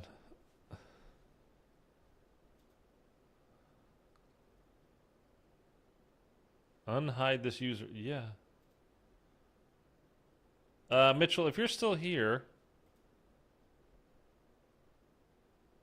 Okay, it hid you from my channel for some reason. Which was really weird. Okay. I didn't even know a mod could do that.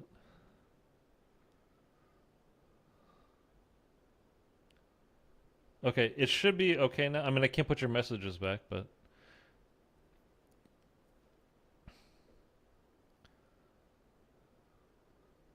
Is this your new... Is that your alt account, Mitchell?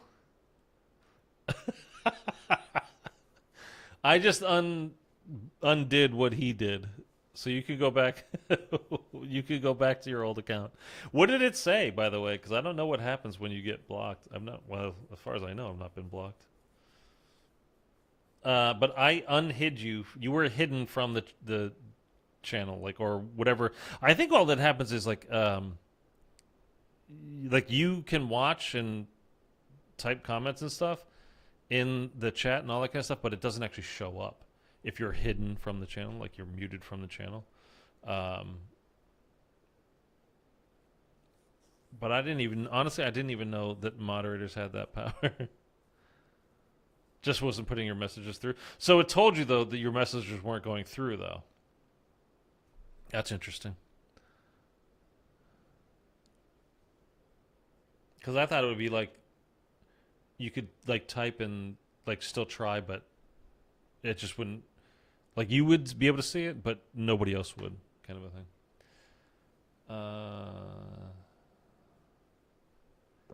Chats must have been auto-removed since I muted. Yeah, well, if you do that too, if you block them from the channel, then all their stuff gets removed, yes.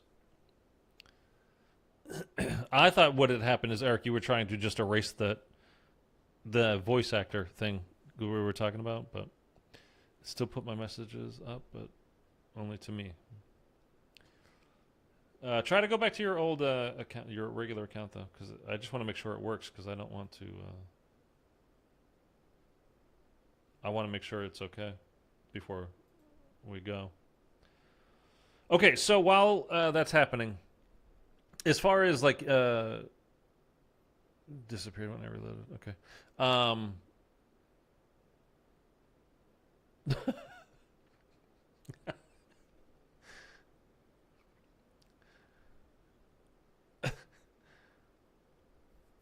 My bad. Don't hate me, Mitchell. Thank you for the $9.99 dono, but you donated to me when you should be donating to Mitchell. Oh god, that's funny, man. Thank you very much for that, though, Eric. Oh, there you are. Why are you paying him? I'm the one who suffered. Oh, this is good. This is turning out to be a fun goddamn ramble session here at the end. Eric, thank you very much for that. By the way, Eric and his wife are due like any day now, in a week or two. So you should be keeping that. You never know what you're going to get from me. Yeah, I mean, hey, we're just wild and crazy guys in here. That was funny. I really thought you were messing with him and just removed that one comment, like meant to remove that one comment, and then you just accidentally just like erased them all. And then it was like, oh shit, he's hidden from the channel now. Okay. Thank you again, for real. You really don't need to do that, though. Thank you again. You got whatever. You know your situation. You got another like and sub from it, though. I appreciate it. Mod abuse, yeah. Yeah. Okay. So everything that happened at the end of Black Ops 4. Like, we know the fire, the scene around the campfire, and, Nikolai poisoned all the other guys. That's whether they're passing the wine around. He poisoned the wine so they would all die. And you got to remember that, like, and then he had Samantha shoot him in the back of the head. That's when Samantha and Eddie were kids. So he killed him too. And then everything else from the Aether story was put into the summoning key. The summoning key was exploded, and everything from there is in the Dark Aether. Got banished to the Dark Aether. Okay? Now, just the two groups, we had the Primus and Ultimus like sitting around the campfire there. That was not the only versions of the Aether crew. So there are probably, it could be like many And there, the dono just showed up on screen. So this is what I already read through, but now it's popping up there. You guys can see it too. Thank you again, Eric, man. The Victus crew might still be alive. Well, they are at the end of Black Ops 4. They're fighting. You see them. They're like, hey, Stuhlinger's talking to Richtofen, like, hey, man, we did everything you asked. And Edward's like, I know you did. And you were very brave and blah, blah, blah, whatever he said, And then you see the lights going out. It's like the lights are turning off, even though they're outside. But they're getting banished to the Dark Aether. So, yes, the Victus crew is in the Dark Aether. The Aether crew is in the Dark Aether. Some form or version of them, potentially many forms of them, are in the Dark Aether. We saw Samantha come out of Firebase Z from the Dark Aether, from that sphere thing that we, pulled her out of the Dark Aether from. And she's got Nikolai's goggles. She's got Takeo's katana. She's got... it seems like the Dr. Monty's scarf. I think she had something of Tank's as well, but I don't remember. And I don't remember if she had anything from Richtofen either, to be honest. Now,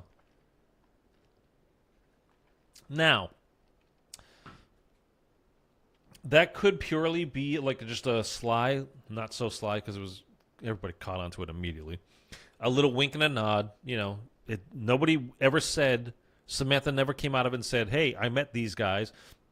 One of his names Tank Dempsey, Nikolai Belinsky, and these are their things. I took them from, that didn't happen. So it could just be hey, the stories are connected a little bit somehow, it's just whatever. Or it could be that she did see these people in there and just didn't expressly discuss it with us after that. I mean, it could be. I had originally thought the end of Cold War was going to be, in some form or fashion, we're dealing with... We knew the Forsaken was coming. Eddie Zykov was coming. No, not Eddie. Was his name Eddie too?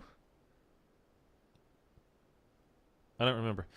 But Zykov, we knew he was coming, but I had thought what was going to happen is we played through the whole map, and then we get to the boss fight, right? And then, there's going to be a rift, obviously, that the Forsaken comes out of, and I thought it was going to be, we're going to get something over our, in our comms from Weaver or Major Carver or something like that, saying hey, Casimir, yeah, was it Casimir? Yeah. The rift is opening. We're showing some kind of, major activity, energy spiking by the rift, the Dark Aether rift or whatever. And I thought it was going to be a low shot coming out. Here's me, the director, right? From behind, and then it comes out and they take a step into our world, let's just call it, from the Dark Aether, and it was going to be our Aether crew, and that we were going to do the boss fight with them or as them. Yeah, the final fight. I thought they were going to step through into our world again. Because they are not just straight dead. They are banished into the Dark Aether. But as we know, you can survive. It's very hard to survive in there. But the whole reason why all this whole zombie storyline and all these fractured, splintered off multiverses keep happening is because our crew was supposed to die. They were not supposed to keep succeeding. They just kept winning their fights, and that's why it kept breaking off into more stories and more stories. It wasn't supposed to happen that way. They were supposed to die. That was to close the loop. But they kept... That's why at the very end of BO4, why he, Nikolai is, he knows from the Canorium, he has to kill everybody, including himself, to kind of end the cycle. Break the cycle. Mob of the Dead. Hello. Anyhow... so is there a possibility that they come back for BO6? 100% there's a possibility. And I'm not saying 100% they will. I'm saying absolutely it is possible. Anytime, they've created basically a magic world where things can live and be. So it's there. It can happen. There is a Tank Dempsey in the Dark Aether. There is an Edward Richtofen in the Dark Aether. There is a Nikolai Belinsky. There's a Takeo. There is, I guess, a Shadow Man and Dr. Monty and Apothecans and all that stuff, right? Like, all of it is there. Perk bottles are there. Well, Samantha Maxis, we know, because we saw her fly into the Dark Aether at the end of the Forsaken. So we know 100% for sure that's where she is.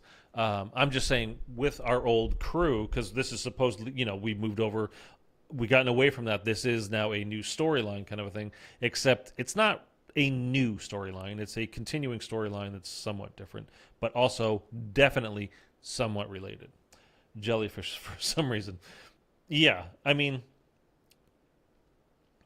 it's like Revelations, what you see on your screen here. That's from Revelations. That's in Agartha. That is,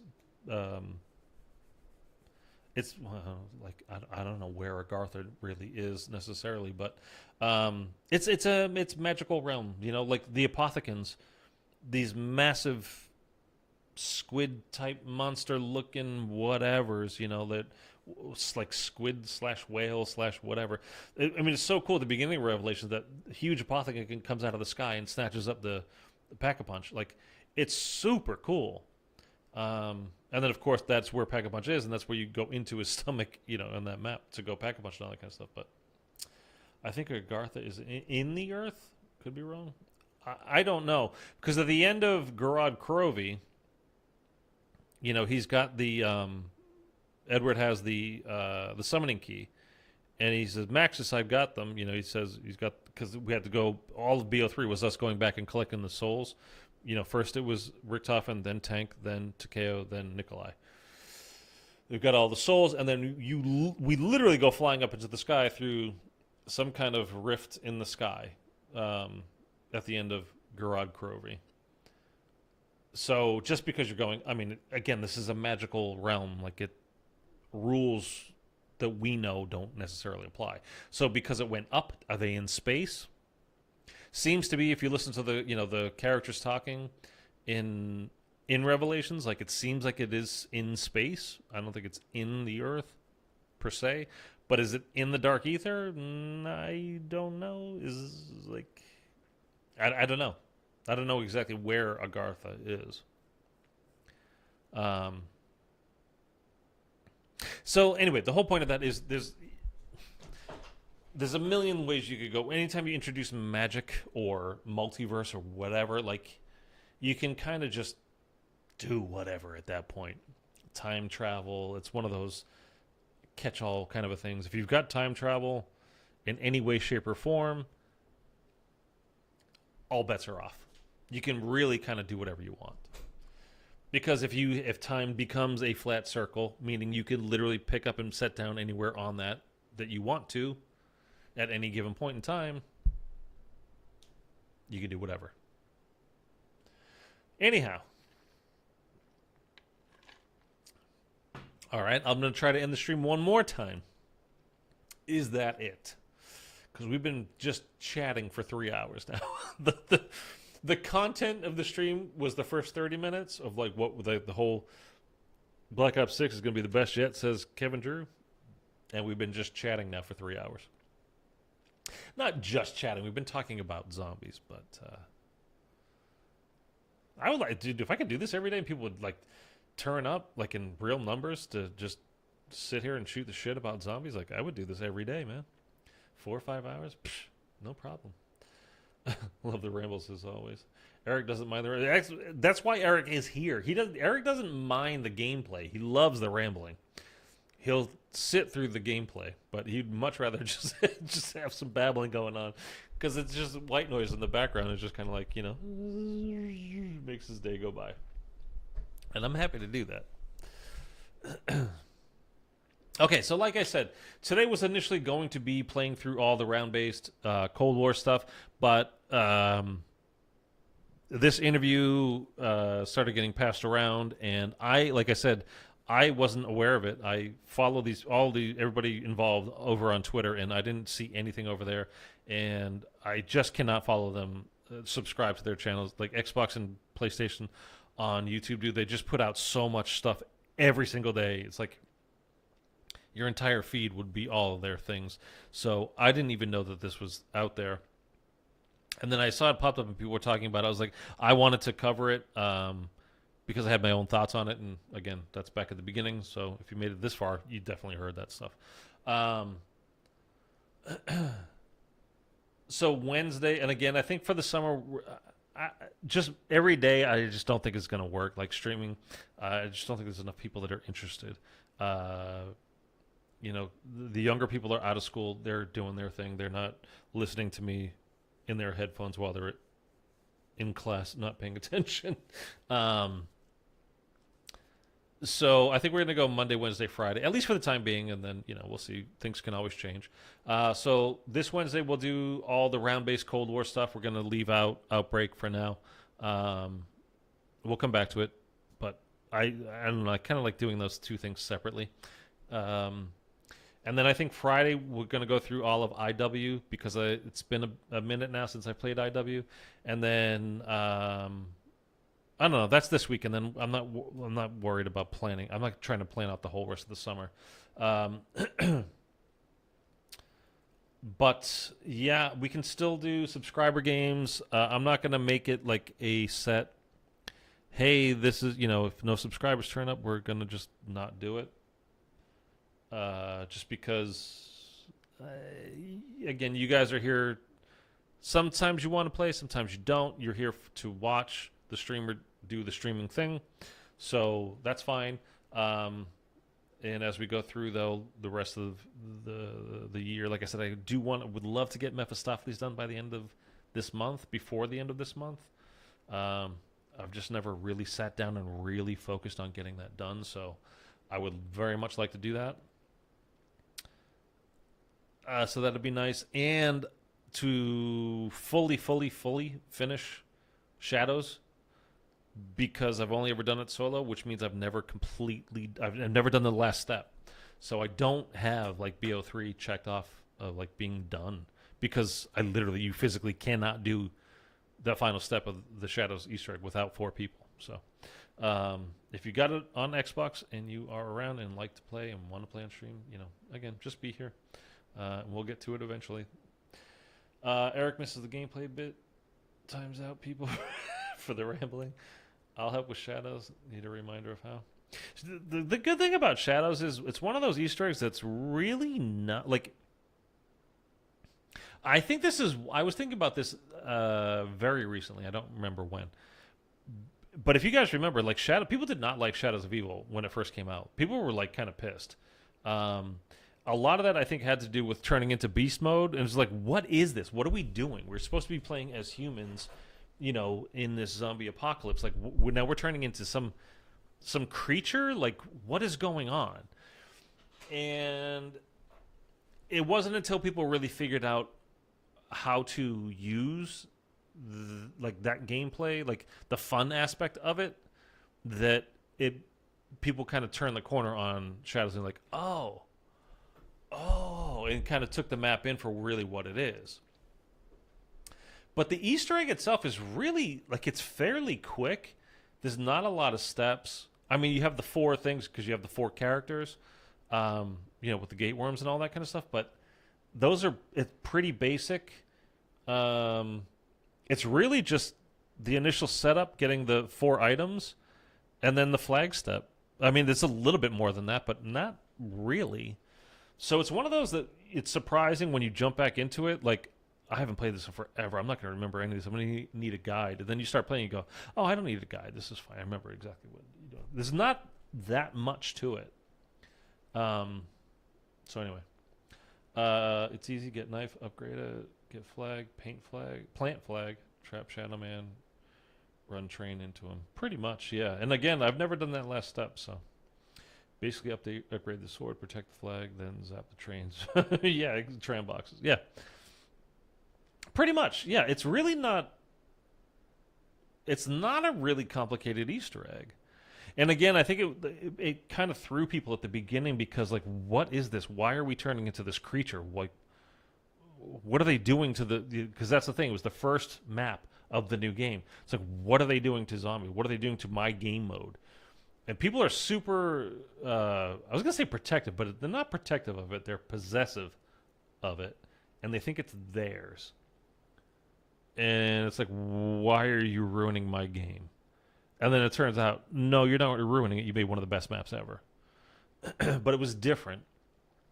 And people just reacted very badly to it being different in the beginning. But only time that sucks is no crossplay in BO3. Yeah, that does suck.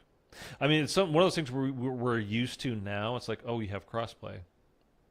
I was even talking about, again, with my friend who is, he's getting into zombies.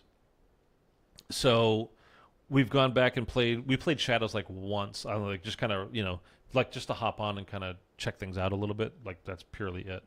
Would have been doing Zombies in Spaceland, whatever. But then I started talking to him. I was like, oh, but I think, you're going to have all this stuff available. Like, don't buy really anything Call of Duty right now because you've got Xbox, the Game Pass Ultimate thing. Like, I think pretty much everything's going to be on Game Pass soon enough. And I was like, but that kind of sucks because I only have Core. I don't have Game Pass Ultimate. I was like, so for BO4, like, I've got it on, PlayStation only. He's like, yeah, but crossplay. We'll just do crossplay. I was like, no, didn't have it, man. Didn't have it back then. Or maybe it was, I was saying we could do crossplay and then realizing, oh, no, can't. That's from Cold War on.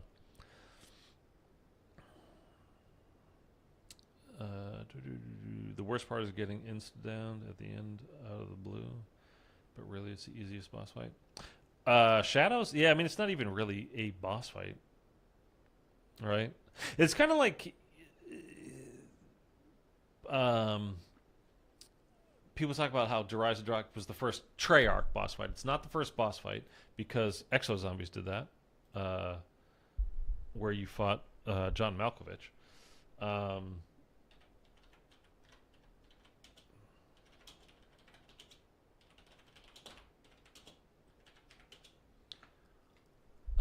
But it was the first Treyarch boss fight. But you almost aren't fighting the boss, right? I mean, you go in, the light comes down from the boss, like you've got skeletons coming at you at the beginning. You deal with the skeletons. Then the light comes down in the center of the arena. You plant your rags that traps, holds the keeper, the boss keeper. And then when the light, its chest starts glowing, you shoot it. And then you pick up your rags. And then you're fighting 3 panzers. And then repeat, and then you're fighting 3 panzers. You're really fighting panzers in that. Like, that's the boss fight. Now, why it's not completely just that is if you don't put enough damage into the boss, it has the lightning attack, and you have to stand behind one of the poles. And then you're completely fine. But that's the only attack it does. So it's not really... I mean, it is a boss fight, and that it can attack you, and technically you are attacking it. But really, that boss fight is about the panzers. It has nothing to do with the keeper. There might as well be a hole in the wall that you have to shoot to do damage, like for the amount you're actually dealing with the keeper. It's like if you don't put enough damage into this hole, there's going to be a lightning effect on the ground. Okay. And now, the first time you go in there, if you don't know what you're doing, oh boy, yeah, that's trouble. But then once you know the boss fight, how it works, the mechanics of it, and this is kind of one of those things where I hate about Gobblegums as well, is because when you have Gobblegums, well, one, it makes that boss fight pretty goddamn simple. But two, and this was something you were talking about with Zetsubo earlier, in using nowhere but here, anywhere but here. Nowhere but there is a different one from BO4, brought you to your down teammate. But anywhere but here, would to go to the spot up in the top of lab A, to get the cog, you start designing Easter eggs to cater to people using the gobblegums. And I think that's also a problem. We talk about how it makes you super OP, and in a game like Cold War where you're already pretty much OP, having mega gobblegums makes you, I mean, fucking Superman. Excuse me. I'm trying not to swear on stream anymore. Yeah, I mean, you are so strong and nearly invulnerable. I mean, I've said it earlier in this stream. I was talking about, like, Cold War is a game I can hop onto, even on Mauer, which is, like, the hardest one, where the only time I ever feel like I'm in some kind of danger is during that boss fight, and I usually feel like, I'll be all right. It's just going to take a little bit longer than I want the boss fight to take, but I'm still going to be fine. And then on stuff like D Machine, like, we just did PhD only kills. It's not that hard. It's not hard. You know what I mean? Like, so I just don't want it to be catered toward, just use, but all you got to do is use your raindrops in the boss fight. Well, I mean, you could, but do you have the raindrop? Like, I didn't spend $1,000 on COD points to buy gobblegums. Maybe you, other streamer, yes, I'm sure you did. But, I didn't. Mostly because I don't have $1,000 to spend on gobblegum. You know what I mean? Good for you for having the money to do it. I don't. But it makes, like, when you're, it's trying to make it more accessible. They keep talking about making it more accessible, more accessible. It's the whole thing with Cold War, and in this interview that we just watched at the beginning of the stream, making it more accessible, making it more accessible. But if you start designing things for people with mega gobblegums, that's not more accessible, that's less. Although, in a game like BO3, I think that's kind of an issue. Like, speaking of revelations, like, if you're not using mega, like, it's an easy Easter egg if you're using megas. If you're not using megas, it's actually kind of hard because you need a lot of RNG luck from the box because you need to get things out of the box. Literally, you have to get things from the box. It's like Moon. You have to get certain items from the box, or else you cannot even progress the second step of the Easter egg. The first step being shoot the gravestones. Like, you need to get little Arnies. You need to get the Apothecon Servant. You have to have those two things. I would say you need the Thunder Gun, though technically you don't need it. But you kind of like, I mean, if you're not using it. So, but the first two you absolutely need. And little Arnies, you need 9 of them, to throw into the holes in the Apothecon, whatever. So, again, the reason why I'm even mentioning that is, well, if you have mega gobblegums, if you're using raindrops, for instance, you could just, you get a max ammo in that, or you could just use your max ammo gobblegum, or and to hit the box, you can just use your immolation liquidation and get a minute and a half straight of just hitting the box. In raindrops, you get fire sale plus you get 2 activations of it, so you can hit the box. Whereas when you're playing on your own and not using that stuff, like, that's many rounds and a lot of cash that you're pumping into that thing, trying to get lucky to get, items out of it. So it just makes, and I think by the time that, Revelations came out, it was catered toward mega gobblegum players. It was not catered toward the casual or person that didn't spend a ton of money on mega gobblegums. And I think that's a problem. I think it's bad for the game. Anyway.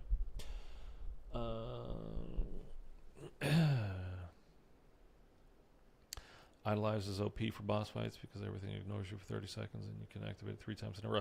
It's the best gobblegum for... See, it's not the best gun for every boss fight. It is definitely the best one for Gorod Krovi's boss fight. But in, like, say, Revelation or something like that,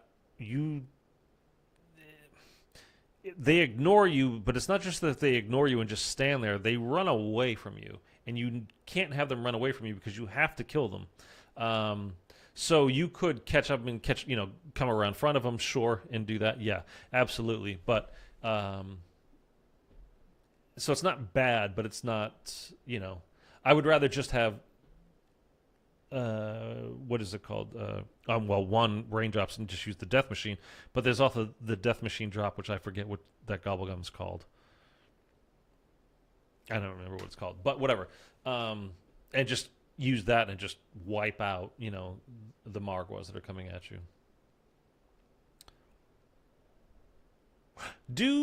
Does Pop Shocks... See, like, obviously on Shadows of Evil, you could just run up to any of those Margwas, knife them. But on Revelations, you got the elemental Margwas. And I don't know, like, I don't think I've ever even seen people trying to use Pop Shocks on them.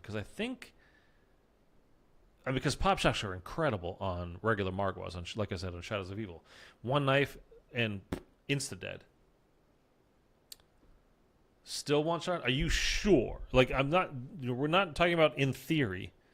We're talking about, like, seeing it, know for a fact that on the elementals it works that way. Because I'm not even worried about them, like, it not going off when you use it, but it's like when you get close to those Margwas, they tend to, like, insta-down you very quickly. Like, whereas the regular Margwas on Shadows, you could always run up to and get your knife off. And in Rev, you just, I don't know, the elementals just seem to come at you faster and harder. But I don't know. Fatal Contraption, thank you, Mark. Thank you. Yeah, I've done it, but near launch. Okay. But it worked, though. Okay.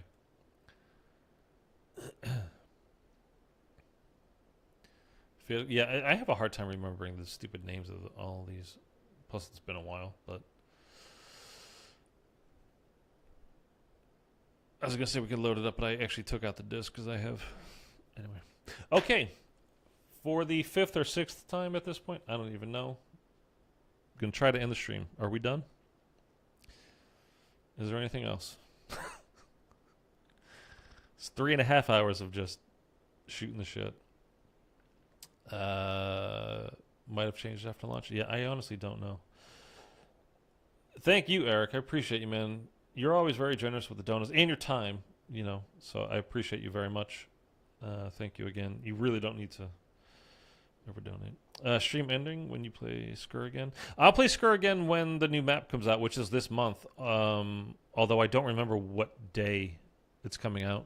But I will definitely play the new map when it comes out. I've not done any of the hardcore stuff. I've only done the normal, whatever, that is. And I always have a good time when I play it, but it's, I don't know. I'm not, like, fully dug into it. But I kind of like where it is for me right now, where it's something I can pop into, and it's going to be challenging and fun. But I also know I'm going to be able to, like, get past it, like, complete it. But, like, I've not even remotely even tried to, like, master the game. I kind of like it like that for now. Like, Zombies, I'm trying to, like, dominate Zombies. Skur, I mean, it's a very similar game, but, like, it has different things in it. It's different maps, all that kind of stuff. So it's not, except you did something wrong. The graphics could be better in Skur. Yeah, I mean, look, it's a $25 game made by 5 guys that were, or probably still are, huge COD Zombies fans. I forgive it. It's minor issues. I think the setting, I think the tone, all that kind of stuff in there, I like. Again, the movement for me is the one, like, I'm not crazy about it. But it does feel like old, in fairness, it feels like old Call of Duty games. I wish the movement was better, and I think, honestly, if you spend the Ethereum crystals of that game, I don't know what they're called, but if you spend that on the movement speed, I think it makes you feel like a lot smoother in that game, period. So I think that would help. I just haven't, like I said, I have not spent a ton of time doing it, although I very much enjoy it. Every time I play it, I'm like, that was fun. I mean, I always come out of the going like, having a good time. As opposed to like Halo Infinite, when I leave that every single time, I'm like, I don't have fun playing this game. Why do I continue to play this game? I mean, and I played it once probably in the last 6 months. That's why, though.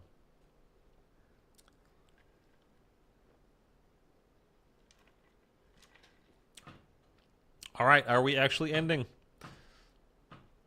They should add more weapons. They are adding more weapons, actually, Mark. With this update that's coming this month, I believe. And I think they already have put in, like, 2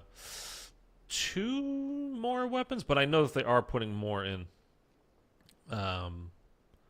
Again, I think it comes with the new map, but I'm not entirely sure about that. I'm not positive that that's one, but I know that they are coming. I think this is an SMG and a new AR or something like that. I honestly don't remember. But they are adding more weapons, yeah. Okay. All right, we're good. All right, that's it for today. This ended up being a lot more just, chit-chatting than I thought. I honestly thought that interview was going to be longer, too. I thought that full hour was him being interviewed, Kevin Drew being interviewed, but it was the first 15 minutes of it. But hell, we just hit 4 hours on here, so it didn't slow us down.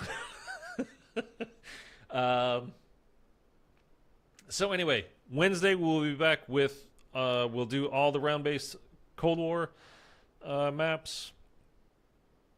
Friday will be Director's Cut of IW Zombies, and then next week will be next week, and maybe we'll do BO3 campaign and check out the move, when you can play it as zombies after that. So we'll check that out as well. Anyways, all right. That is it, guys. Have a wonderful day. Thank you, Mitchell. Thank you, Mark. Thank you, Eric. Thank you for the $10 dono. Again, appreciate you very much for that. And everybody have a wonderful day, and I will see